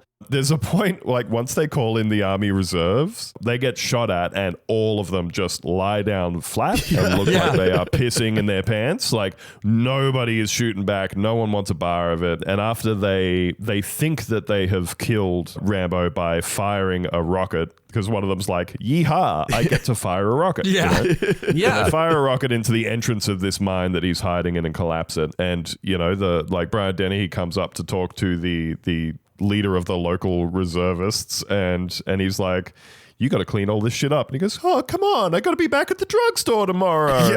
Like just doesn't want to be there, you know? There's all these characters who just don't really want to be there, which again is very emblematic of like the Vietnam conflict where over time just more and more Americans like don't really know what we're doing there, and we seem to be losing a lot of money and people, and like it's can't you just push a button and end it, right? Can't you just shoot a rocket at them and blow them up? But you can't, as we can see with here, because they're in underground tunnels, right? They could navigate. Now he's underground. We don't know what's going on. He's better equipped than us, all that sort of stuff. But then there is just like the core of the sort of militarized locals who just out of pride or whatever, like I think generally, you know, I got a lot more sympathy for Vietnam veterans just because you could have been drafted. You know? Whereas like for a lot of conflicts after that point, I'm like, you kind of signed up for that one. Yeah. But even though, like, obviously, I think it's very, very different between, say, America and Australia in terms of both the level of propaganda that there is around joining the military and, like,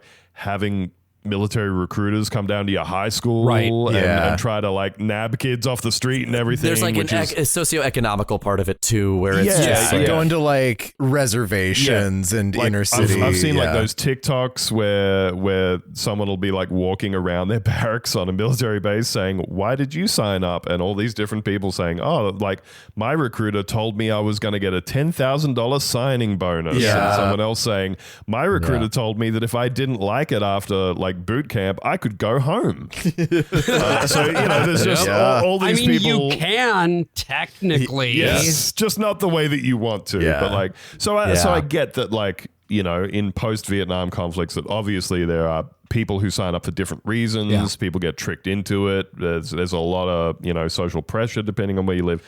But largely speaking, I would sort of look at pre-Vietnam conflicts and say, yeah, a lot of people just got scooped up and told, you got to go over and do this shit that most of us don't seem to understand, and is incredibly miserable and didn't come out positive for anyone in the end, you know? So this, I think the movie does this sort of good job of inverting that whole conflict in the end and saying, he's representing Vietnam now. You turned him into that and turned on him, but also you just kind of don't know what to do. You are in this now seemingly intractable conflict. You're putting more and more resources and more bodies into it and just not gaining any ground. But for some reason, there are just some among you who cannot let it go, who just cannot say, you know what? Call this one a draw. Well, we're not willing to call this episode a draw yet either. That's right, folks. This at the end of this episode, we'll be choosing which of the three of us, me, AJ, or Brian, is going to be killed for real. That's actually a little twist by Andrew. Yeah, we're gonna have to. Yeah, but Andrew's gonna kill one of us to Australia and get killed. Yeah, this is sort of like a Mr. Beast thing where I didn't want to announce the twist until later on in the episode. Yeah. So thank you for that. I think it's really gonna help our numbers. So we're gonna get back to that in the second half, among other things. Stay tuned, and we'll see you then. Hey, it's me, Sly Stallone, former Rocky Balboa and director of exactly one Rambo movie. Not that one. Here to invite you to another thrilling installment in the story of John Rambo, Rambo Last Blood Part 2. It's the last one, we swear. I don't owe you an explanation. I got punched so hard by Dolph Lundgren, I briefly saw the face of God, and he looked like... me? Anyway, Rambo Last Blood Part 2's got all your favorite Rambo moments. Big guns? Check. Throbbing undercurrent a homo? Big old check. Do I kill dogs in this one? You wouldn't believe how many dogs I kill. Big dogs, small dogs, dogs with anxiety, dogs that remind me of my ex, dogs that remind me of your ex, Pomeranians, the ones that go yip yip yip with teeth like little cocktail swords, you know the ones with the little weenies on the end. I love those little weenies, and you shove them in your mouth at some party or another, like the one you attended in Mar-a-Lago, where you called President Trump the second George Washington. Wait, I fucking said that? Let me just, oh. Jesus Christ, look, I gotta be honest with you, I just thought I was this action movie guy, a real master of the underdog story, you know, Adrian! But it turns out I'm just a fucking asshole.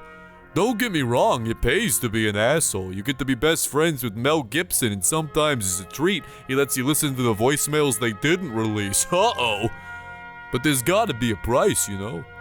There's gotta be some mornings I wake up and turn to my robot butler and say, hey, sicko. That's the name of my robot butler, Sicko. Do you think that maybe the cause of all Rambo's problems ain't the protesters or the darkness inside him, but the imperialism of the United States, where we just heap atrocity upon atrocity in a never-ending quest for economic growth to throw guys like John Rambo onto the threshold of capitalism? And by glorifying it on screen, we just co-sign so many other kids to lives of hypermasculinity built on the assumption that to be a man means to kill another human being? Am I the bad guy? And Sicko turns to me, wheels up close and puts a little metal hand on mine. I look into its helmet head and see the reflection of me, but I don't recognize the face no more.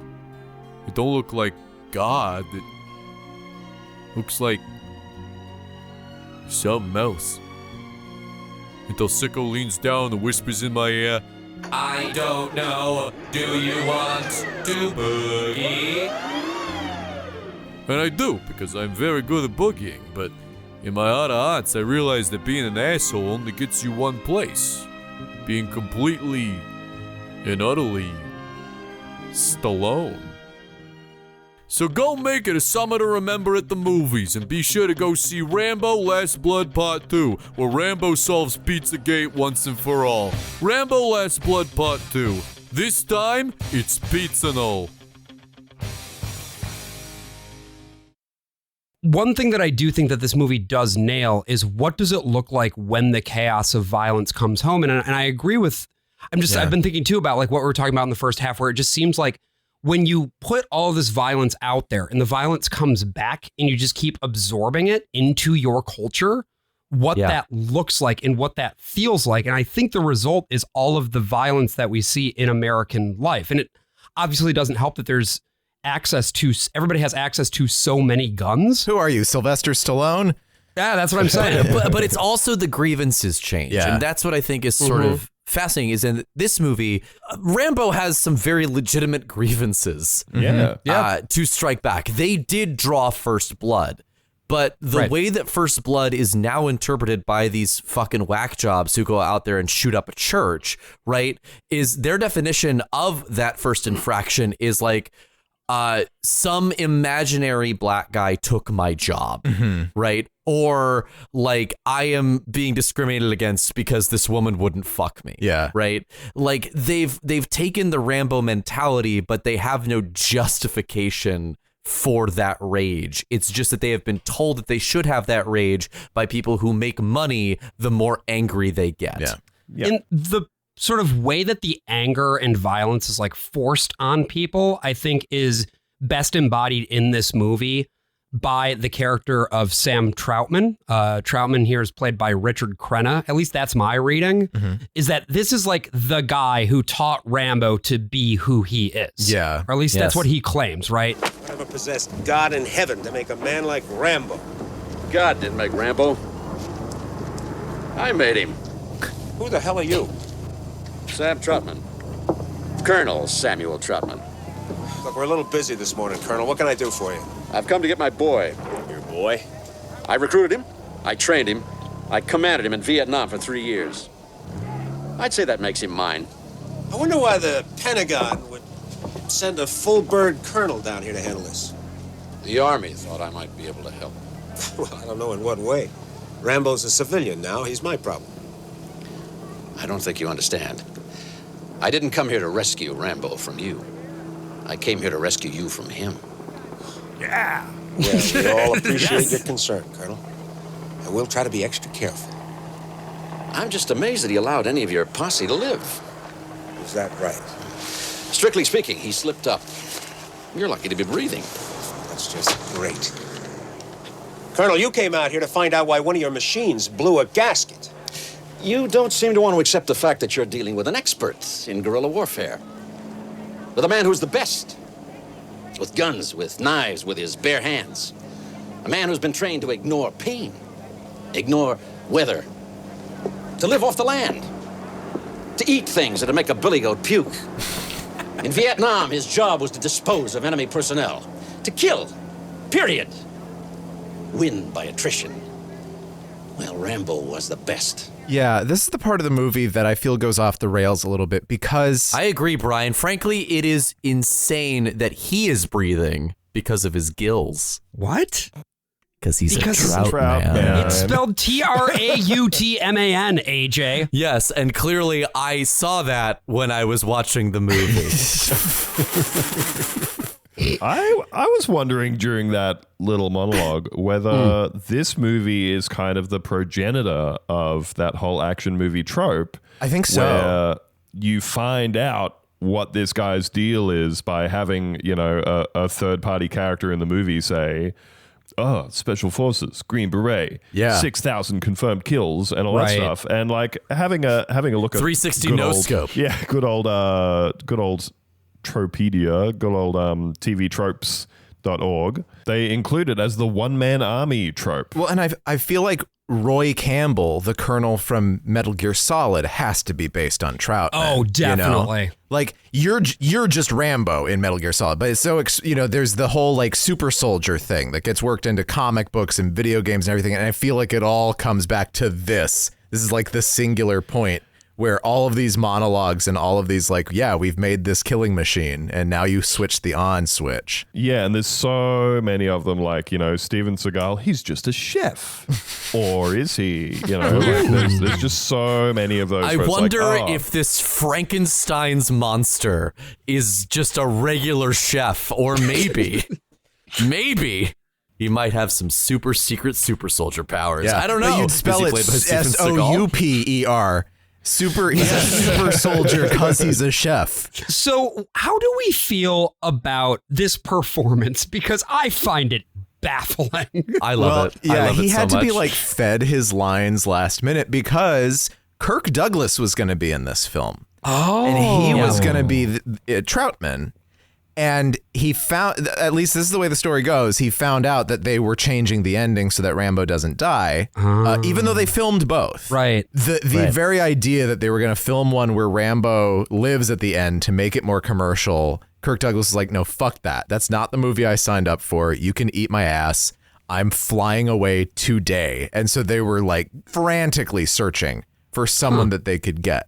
I do like that Krenna looks like John Wayne a bit, specifically because John Wayne made one of the most execrable pro-Vietnam War movies ever made, The Green Berets, where he was able to like talk to Lyndon Johnson directly and get to use actual army resources to make that film in the middle of the war. Jesus. So like the fact that a guy comes in looking like John Wayne, you know, has the same kind of lines on his face and delivers 5,000 hours of monologue. It's just so bizarre. Yeah. In a way, it feels like this character inhabits another world entirely. And there is something kind of interesting about that. Yeah, because he keeps talking about how Rambo only knows how to kill, and Rambo hasn't been fucking killing. He's been stabbing people in the leg and being like, okay, pal, you're out of business, and then running away. Right. But but that's the thing, right? Is that's what he trained Rambo to do. But Rambo has grown a conscience, and that's what scares him.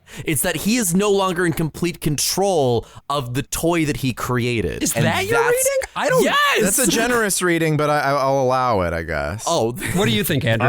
I think it's partly that, you know, obviously there's all these moments where Rambo could have killed whoever during the movie, from, you know, the sheriff to the reservists to like the young boy who comes upon him hunting, all of that stuff. And he stops and looks at the person and goes, not you. Like, he's clearly identifying these people as like American civilians. He doesn't have insane PTSD bloodlust to the point that he just can't differentiate between anyone, or he's just indiscriminately killing everybody, you know. So I think like he can definitely make the distinction, because it does seem like it's happening in a completely different film to everybody else in the movie. But I think maybe part of how it comes off is as Troutman being the only one there who respects Rambo for, like, who comes from the place that Rambo actually belongs, right? He comes from the world where Rambo is respected and valued for the things that he has been trained to do and the things he's done for his country, despite the fact that obviously there is still that total disconnect from both decisions that were made around Vietnam and how people were treated post-Vietnam, because that's all happening as a result of the same institutions and the same governments.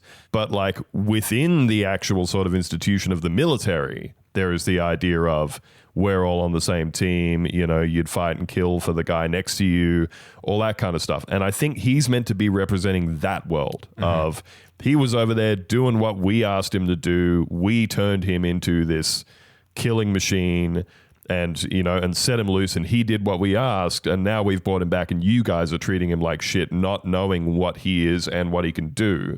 But he talks about Rambo with like the pride of a father. You know, he talks about him as being proud of like what he's created and who he is and what he's done, and with this sense of like derision for these hayseed cops who have just, you know, for no particular reason bullied this guy. There's even a point where, like, you know, we keep talking about the doubling and tripling down and everything. There's even this point where one of the cops, they're talking about, well, what did you do? What did you do to make this happen, you know?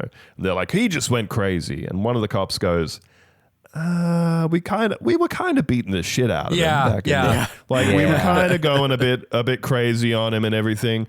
And again, another thing that's like super reflective of actual policing culture in America, when the sheriff says, well, that's not how it's meant to work. If somebody's getting mistreated by one of my deputies, they're meant to come to me. That's right.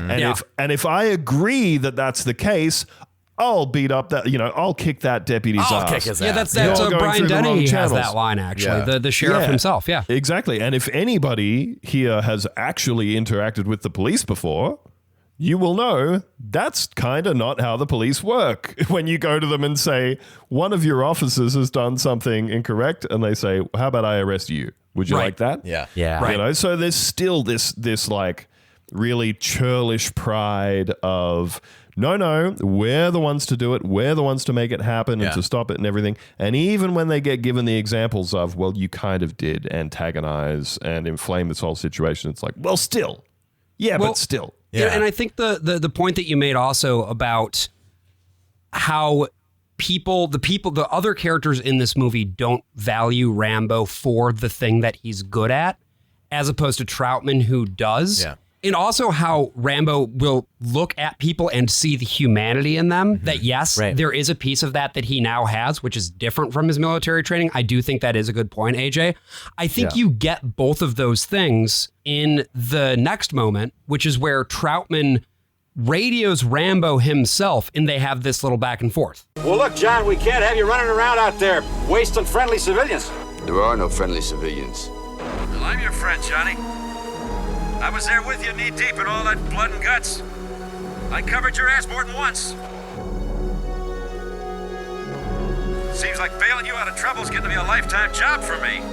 There wouldn't be no trouble except for that king shit cup. All I wanted was something to eat.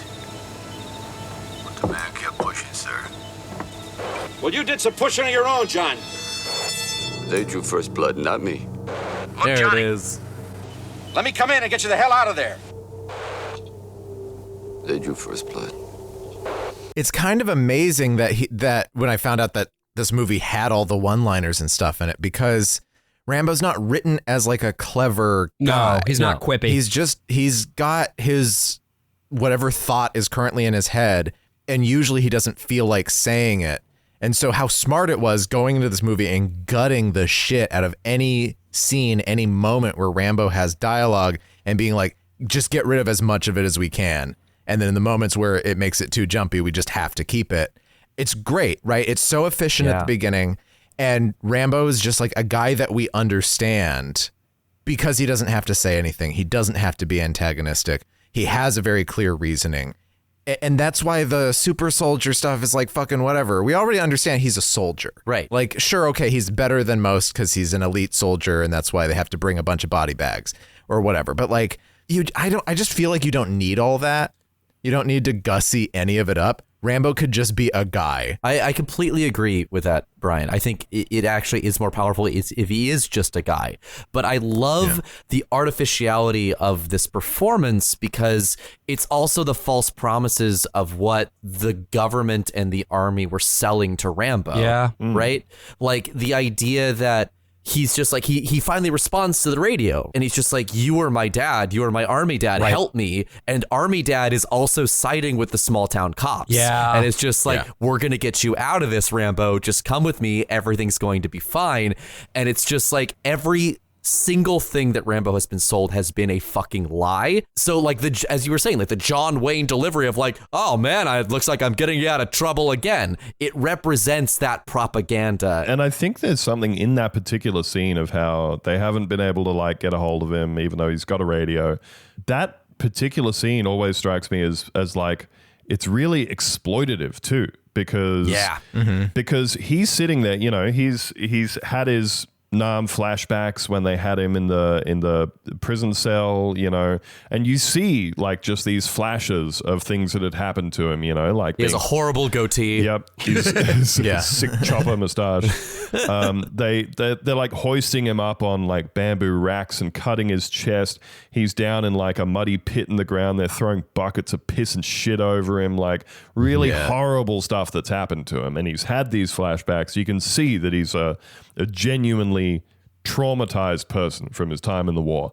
And so all this stuff happens. They bring in Troutman, and Troutman's like, all right, I'll get him back in. And the way that he initiates contact with him is by radioing him like he's still in Vietnam. He talks to him like he's still in Vietnam. He still mentions part of his squad. the names of his other soldiers. Yeah. He's talking about his company and his squad, and he talks about all his friends and everything. And on rewatching that scene, I was just thinking, you know, for him sitting in this mine shaft, which again is evoking the tunnels of Vietnam, and hearing out of nowhere the voice of his keeper, that would have made this character feel completely insane, right? Because he was already having his flashbacks and being like, I don't know what's real, I don't know where I am. And then all of a sudden he hears his CO's voice coming over the radio talking to him like he's still over there. And that was the way that they could get at least enough of a connection with him to have him communicate with them. But at the same time, it still seemed really manipulative on the part of Troutman. Another thing that I also noticed about this part is that the National Guard, which we'd previously mentioned, I think this is an important distinction too.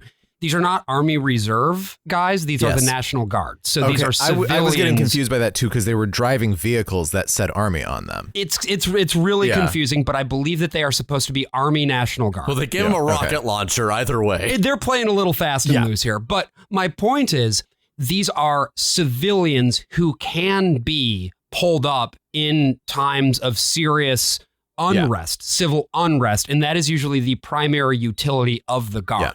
And they head up the mountain, and the way they are costumed here very, very strongly resembles the look of troops in Korea. I don't know if you noticed that. I thought that was really interesting. Just the green helmets, which is what I usually associate with National and the Guard. capes and everything too. Like if you've been to the Korean War National Memorial in DC, this is they're sculptures, and they look like this.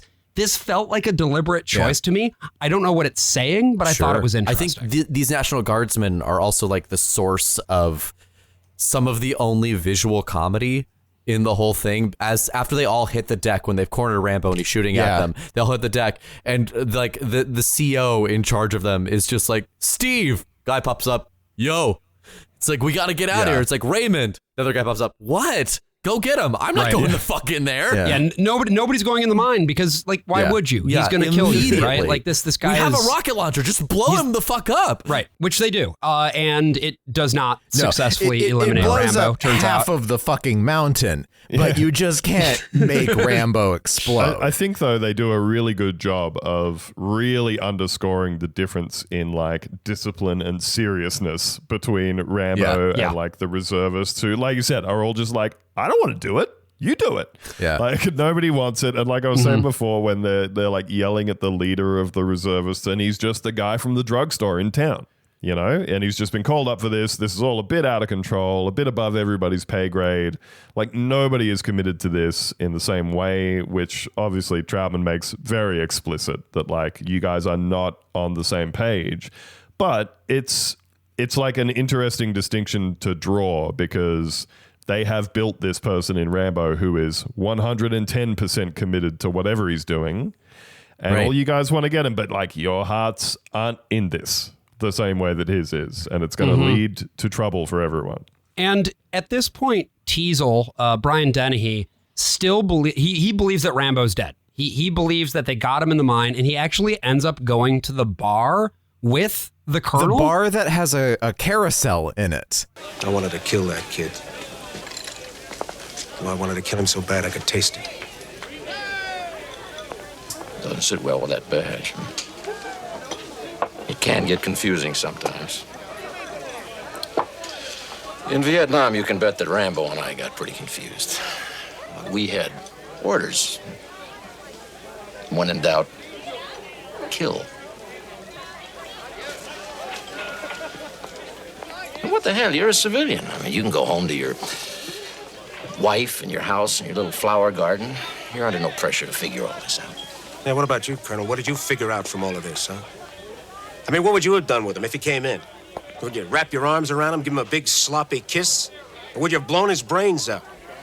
I couldn't answer that until I met him face to face. Yeah. Well, there it is. I guess it's just as well we never got a chance to find out. Right, because they still think he's dead. Yeah. So I don't understand this interaction. Okay. Did this make sense to you? Because it doesn't make sense to me. I don't understand what they meant by this. What you're doing here is not like what we were doing in Vietnam, because we had orders. This was sanctioned by the government. What you are doing is psychopathic and beneath what we did in Vietnam, which is what that character's perspective is, right? Yeah, you're engaging in an unsanctioned vendetta, basically. Sure. This guy has pissed you off and you won't leave it alone. As opposed to what we did, which was justified and good, actually. Yeah, it was justified because there was another layer on top of us who told us to. Yeah. I can't tell if this is the movie trying to make a statement about the legitimacy of the Vietnam War or not. No, I think it's really trying not to engage with that idea whatsoever. Okay. No. Other than to say that people who protested the war were bad. I think it's more that, like, we are not like you because we do not, like, participate in violence for our own reasons. Sure. Our hands are wiped clean because we were just following orders. Yeah. And it also puts them on but also the movie puts them on a similar level. I don't think the right? movie is trying to lean one way or the other with this scene. I think it's just genuinely trying to have an interesting conversation with conflict between these two characters and their perspectives. And there's so many points, I think, where you can sort of see on Teasel's face that he knows he's not right. Yeah. You know? Mm-hmm. Yeah, but he he cannot let go. Yeah, he's just too deep. Yeah. He's too deep, but also, again, really reflective of that small town sheriff. This is my patch, you know, real pissing contest. Like, no one's going to come in here and tell me what to do. And you can see at points that he knows that it's out of control, that he's overstepped, that, you know, that he's not right, that his deputies did rough this dude up for no reason. Yes, they picked him up for no reason, but it's all just gone too far and nobody can say no anymore. And I would agree that I don't think the movie is trying to make any statement about, like, the legitimacy of the Vietnam War. I think the whole thing seems to be really centered around just the idea of the sort of the discarding of the American troops. Yeah. And which is like simultaneously reflected in the comments about like, you know, people protesting me and calling me baby killer. Yeah. Right. And, you know, none of us being taken care of or anything. And I don't know, that comes off to me just as much as sort of as an injustice in terms of like directing your anger at the people who were like at the bottom rung of participating in a war, as opposed to the people who are, you know, making policies and actually making decisions to go to war and that kind of thing. That may well be like, you know, drawing a long bow or, sure. but we have relatively little to go off in this movie in terms of the read of what does society think about this.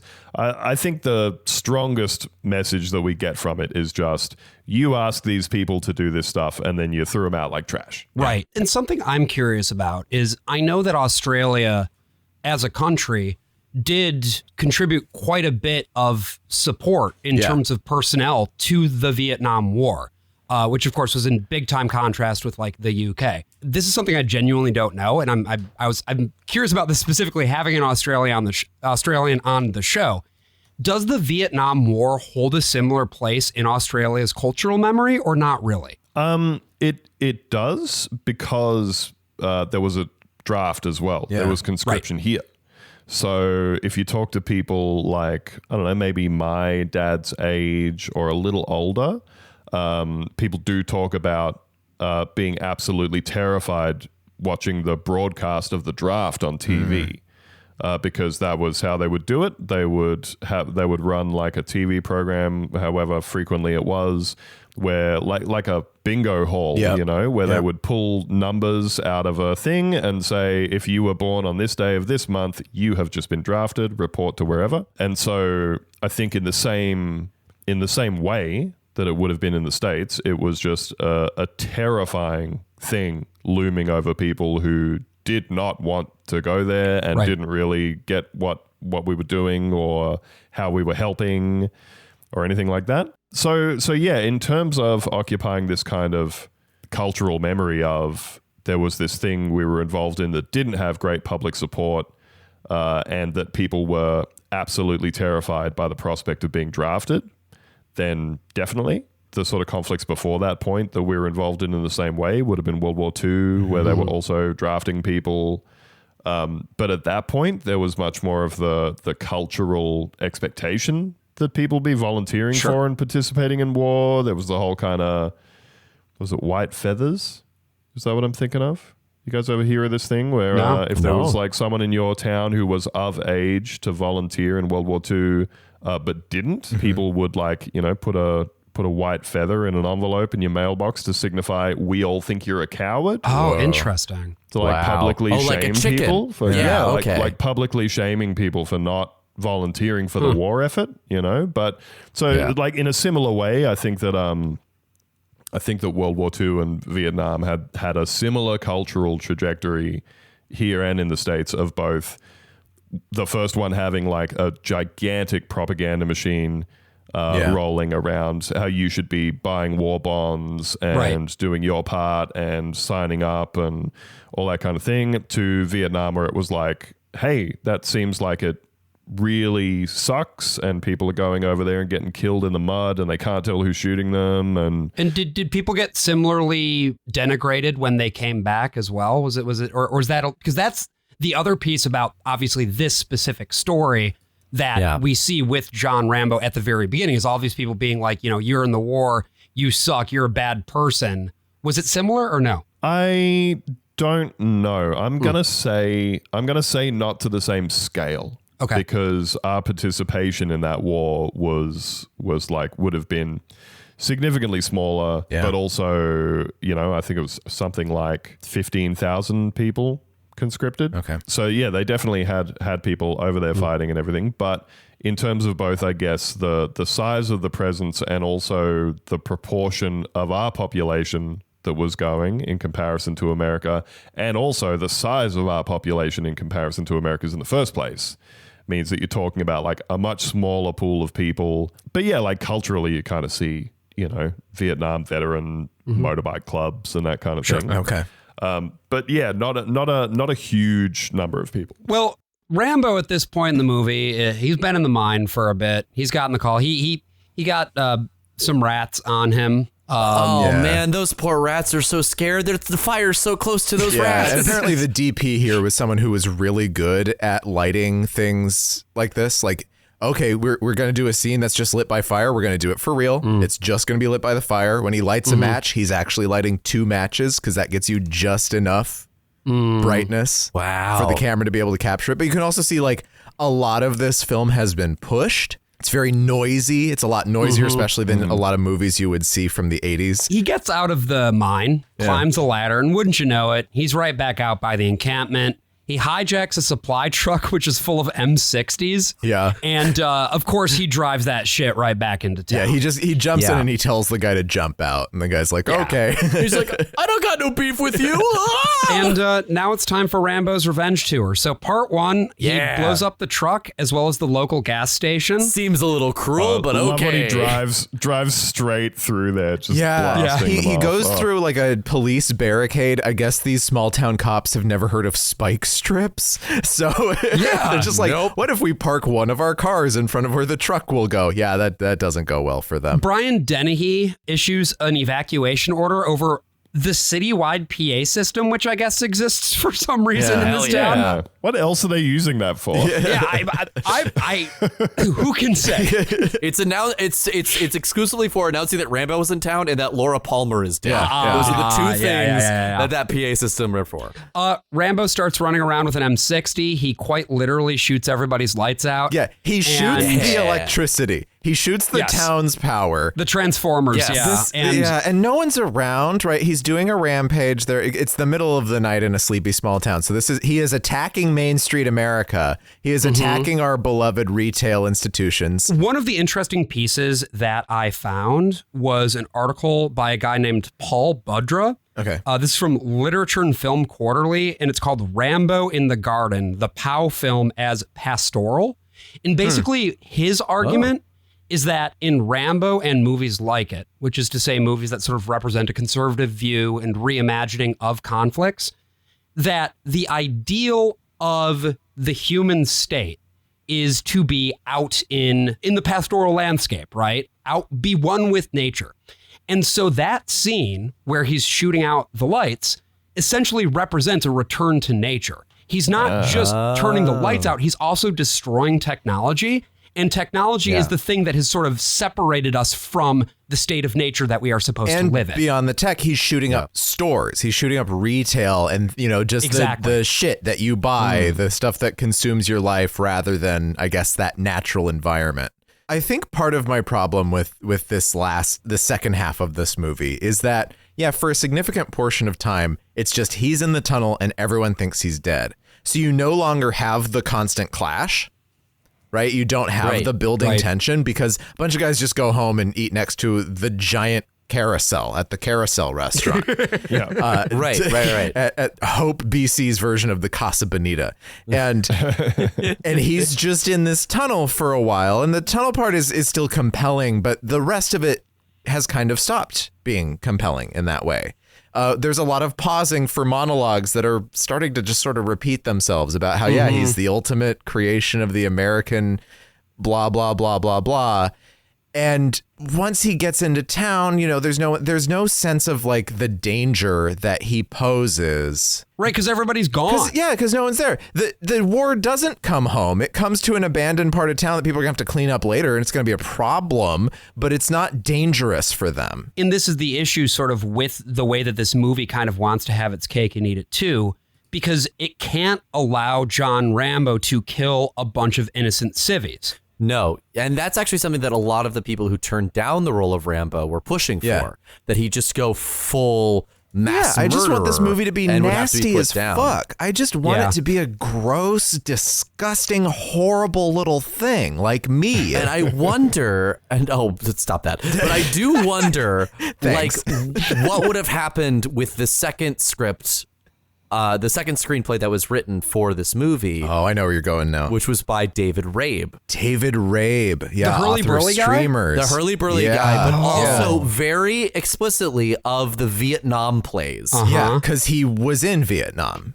He was a soldier, and he wrote his experience of being in the military and running into really volatile people in the military. Yeah, his first breakout play was a play called The Basic Training of Pavlo Hummel. It was during that time period of theater where people were like, hey, it's so crazy that this play put its scenes out of chronological order. Let's give it awards. Yeah, like, what? People forget that David Mamet did a ton of that, too, because those weren't the ones that hit it big. But it was like, this one like sort of goes back and forth. Yeah, it was in the water. But like those plays are nasty and gross. And extremely difficult to act, too. They're so realistic. It's like, how the fuck do you do this 8 times a week? Yeah. Yeah. And so like, I think that maybe that version of the script, I would imagine, would like skew closer to that. Yeah. As it stands, there's something like, I hate Teasel so much at this point that I am really anticipating Rambo bringing that fucker down. And that's what keeps me going throughout the section, throughout all of the distractions or whatever, because Teasel thinks he's got the one up on Rambo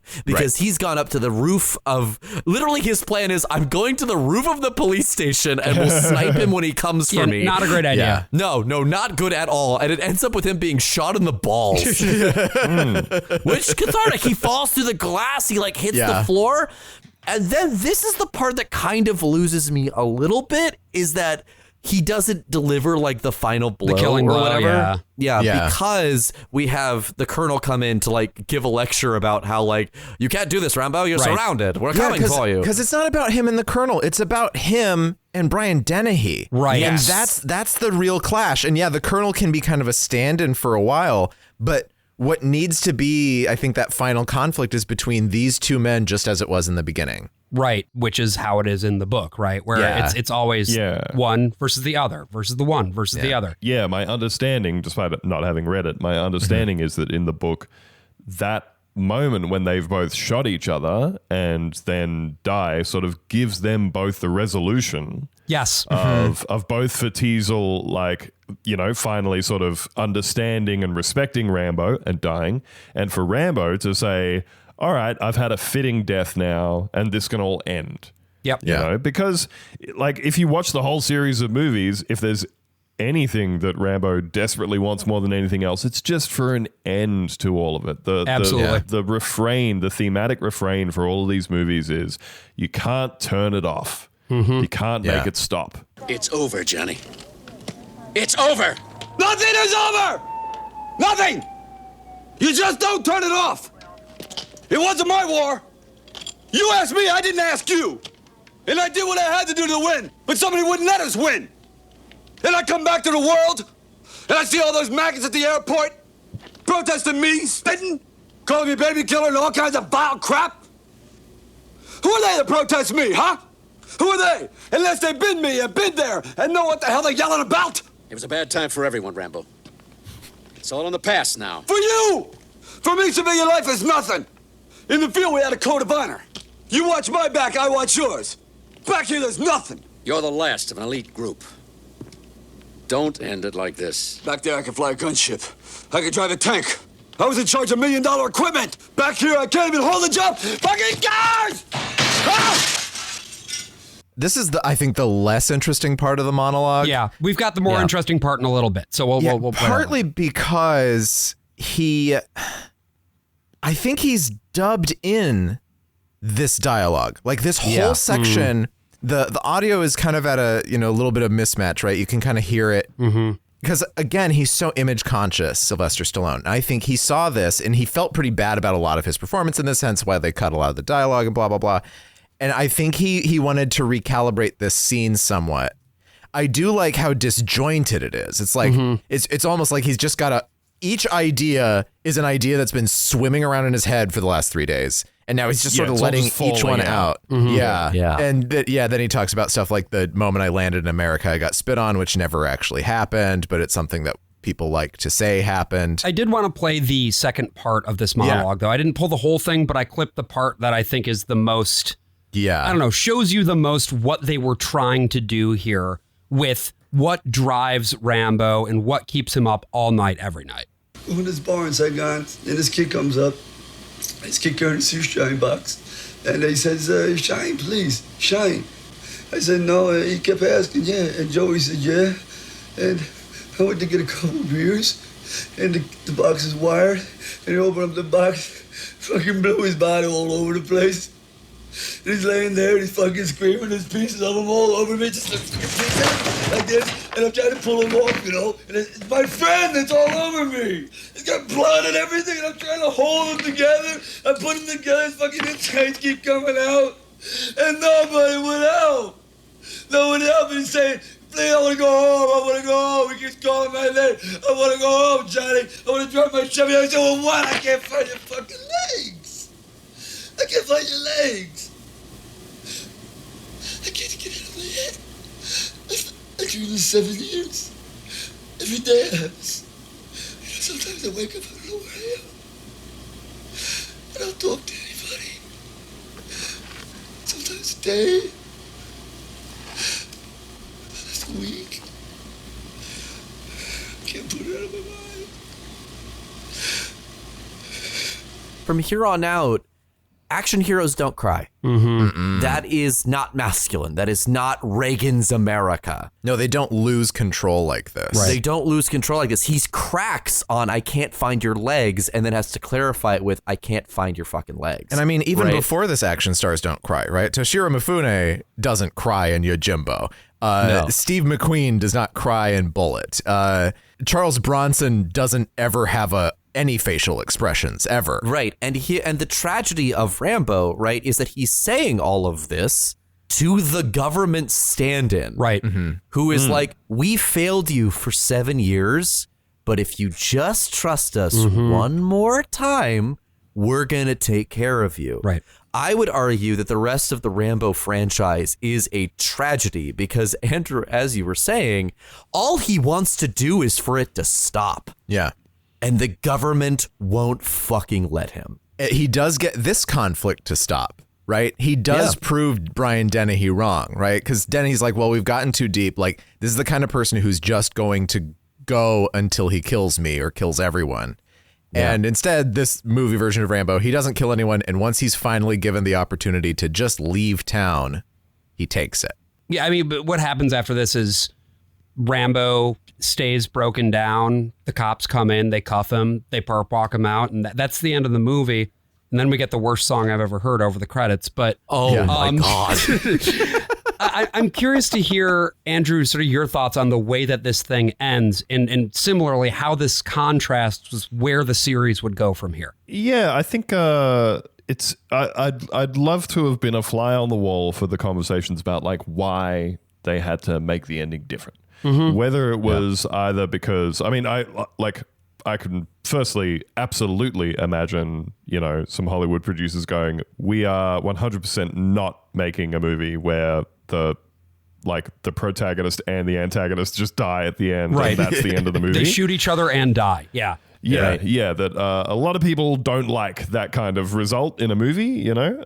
So I can sort of see that being the reason, but at the same time, I could see, you know, like we said, it does seem like it is at its core a more sympathetic portrayal of the character than the book starts with, and a bit less ambiguous about like who's right and who's wrong in this specific conflict, not in all the other conflicts mentioned, but like in this particular conflict, it seems much more unambiguous about like Rambo is the one who is wronged here, you know, and pushed too far and pushed over the edge. And, you know, maybe they saw it as killing him off at the end is just going to be a bridge too far in terms of having a movie where you got a hero and then at the end he just continues to have the ultimate injustice piled on him. I very strongly doubt that there was any thinking about like sequels or franchising or any of that kind of stuff at this point. So that's what makes the turns that the series takes both more and more ridiculous, and it really does run a parallel to the Rocky franchise, where you can really see it. Like you can see both of those movies kind of coming out of the like depressions and the schisms of the late 70s, into like ramping up into Reagan's America, you know, of everything's very like, actually it's about America winning. It's about wearing an American flag on your boxing trunks. It's about beating a Russian. Looking good. It's about having a robot butler. Yeah. It's interesting to think about, like, this movie comes out the same year as Rocky 3, which is when the Rocky franchise goes from being 2 pretty great movies to being a franchise. And it's kind of about franchising, because it's about Rocky himself becoming a brand and getting brand sponsorships. You know, that's the one where Mr. T shows up, and it's, you know, there's sort of a pro wrestling parallel in there too. It gets more cartoony, it gets more silly. That's when Eye of the Tiger shows up in the series, right? Frank Stallone wrote that one. Which again, you know, is like much like Rambo. The picture that people have in their mind in terms of pop culture is that. Is of Eye of the Tiger, of doing montages, of fighting a Russian or a big black guy and kicking his ass. And it's the same thing with Rambo, where like the picture that people have in their minds is the 80s full Reagan era. Like he's absolutely ripped and glistening, and holding a huge machine gun, like one hand firing this thing with an ammo belt. This is like the much less refined version of this at this point, and like we said, he shows all of this vulnerability through the whole movie, and it does come back to an extent throughout the series. He does sort of continue to say, there's never a point where he's just like, let's get in there and let me just fucking kill a bunch of people. It's never really like that. He always has to be compelled. He always has to be dragged back in. There are at least 2 of the movies, I'm going to say, where Troutman tries to commission him for a mission. Rambo says no.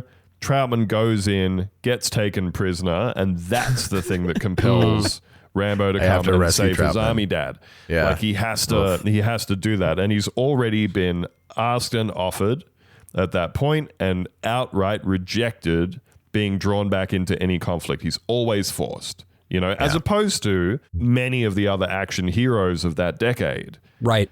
Who are all people who, you know, are either, you know, Colonel John Matrix from Commando, where it's just like this thing, well, they take his daughter, but also it's just like, oh, well, I guess I'll go and kill 50 guys, you know? Yeah, I mean, he was probably going to do that regardless. There's never a moment of vulnerability or anything. There was one small thing that I did want to bring in here, though, which is just, there was a little bit of this that did feel to me like shooting and crying. And I think that it in a way that bothered me, right? Because at the end of the day, like, yes, was the Vietnam War something that traumatized an entire generation of American young men for no good or discernible reason? Yes, it was. But do those very same men bear moral culpability for the things that they did?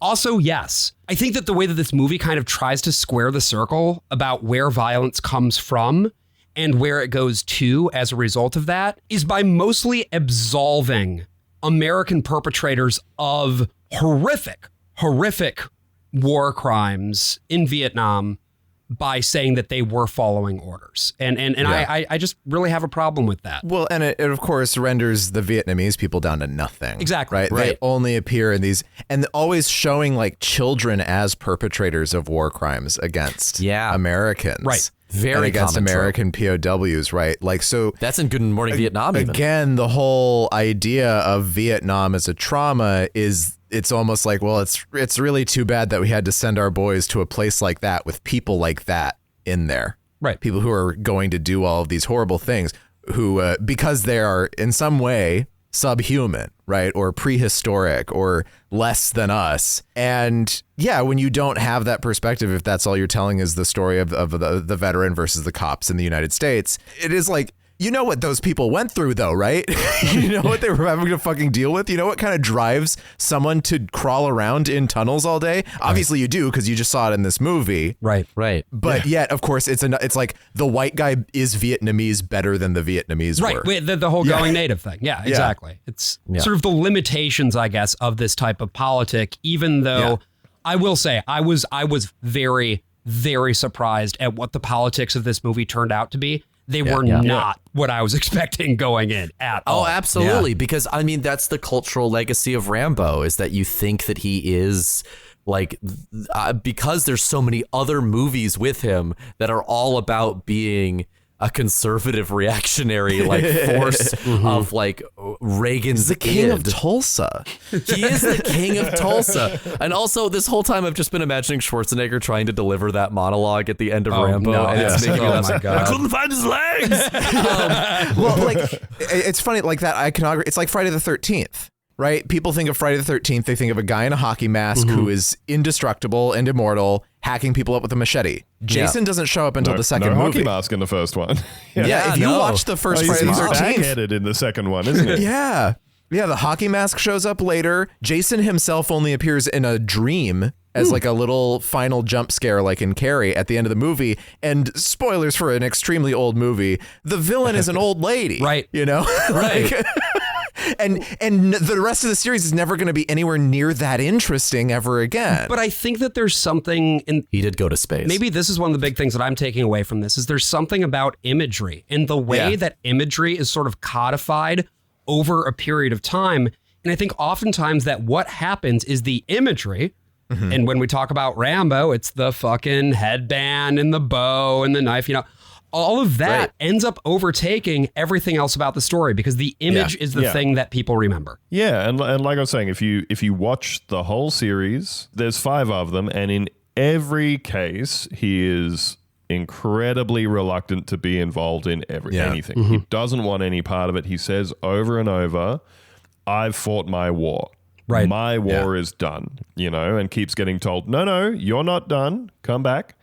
And he is not like a willing participant in any of it until in some of the movies, you know, there's a point where something happens and he's like, all right, now I gotta get involved and save this person or do what he sees as being the right thing. But I guess like there is a motivating force about his character across the movies where when he does make a decision to involve himself, it's always about something that's reflective of his values as a person, as opposed to being a part of the machine anymore. You know, when he does get involved in stuff, it's very, very reluctantly, but it's always a choice to like help a friend or help a civilian or free prisoners or whatever it is. He's always rejecting the initial offer from the government or whoever to involve himself in some like military operation. Well, Andrew, I wanted to thank you for accepting our offer to come on The Worst of All Possible Worlds and spend a bunch of time talking about First Blood. This has been an absolute blast.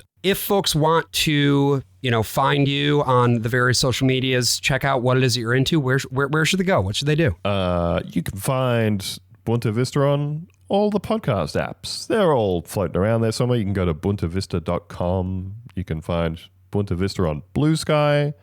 Hopefully it'll be in the show description on the notes, so I don't have to spell it for you. It absolutely will. Yeah. But yeah, it's a fun show. We've been doing it for a long time. We just talk about strange news stories of the week, that kind of thing. We have listeners from Idaho who contact us regularly and say, for some reason, I get more Idaho-related news from your show than I do from anything in Idaho. So there's really not a lot of rhyme or reason to where the shows come from. There's a lot of segments. Yeah. It's been really fun playing Death Stranding 2 while listening to Boonta Vista. Like I do feel like it really immerses me in the world of post-apocalyptic Australia. No, it's such a delight. It's such a wonderful show. I am a recent convert, but a convert I am, an evangelist, one might say, for Boonta Vista. So what did you convert from? Yeah. Wait a second.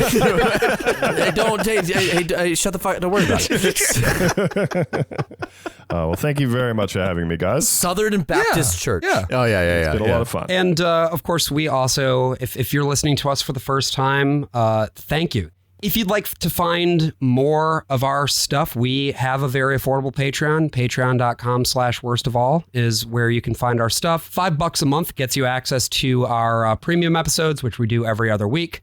And we hope to see you there. And thank you.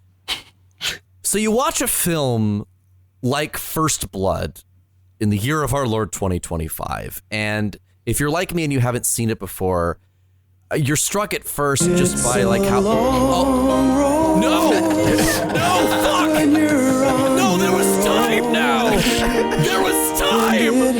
I'm the worst possible Brians. I'm the worst of all possible Joshes. Every new town just seems to bring Yep, no, it's not gonna happen.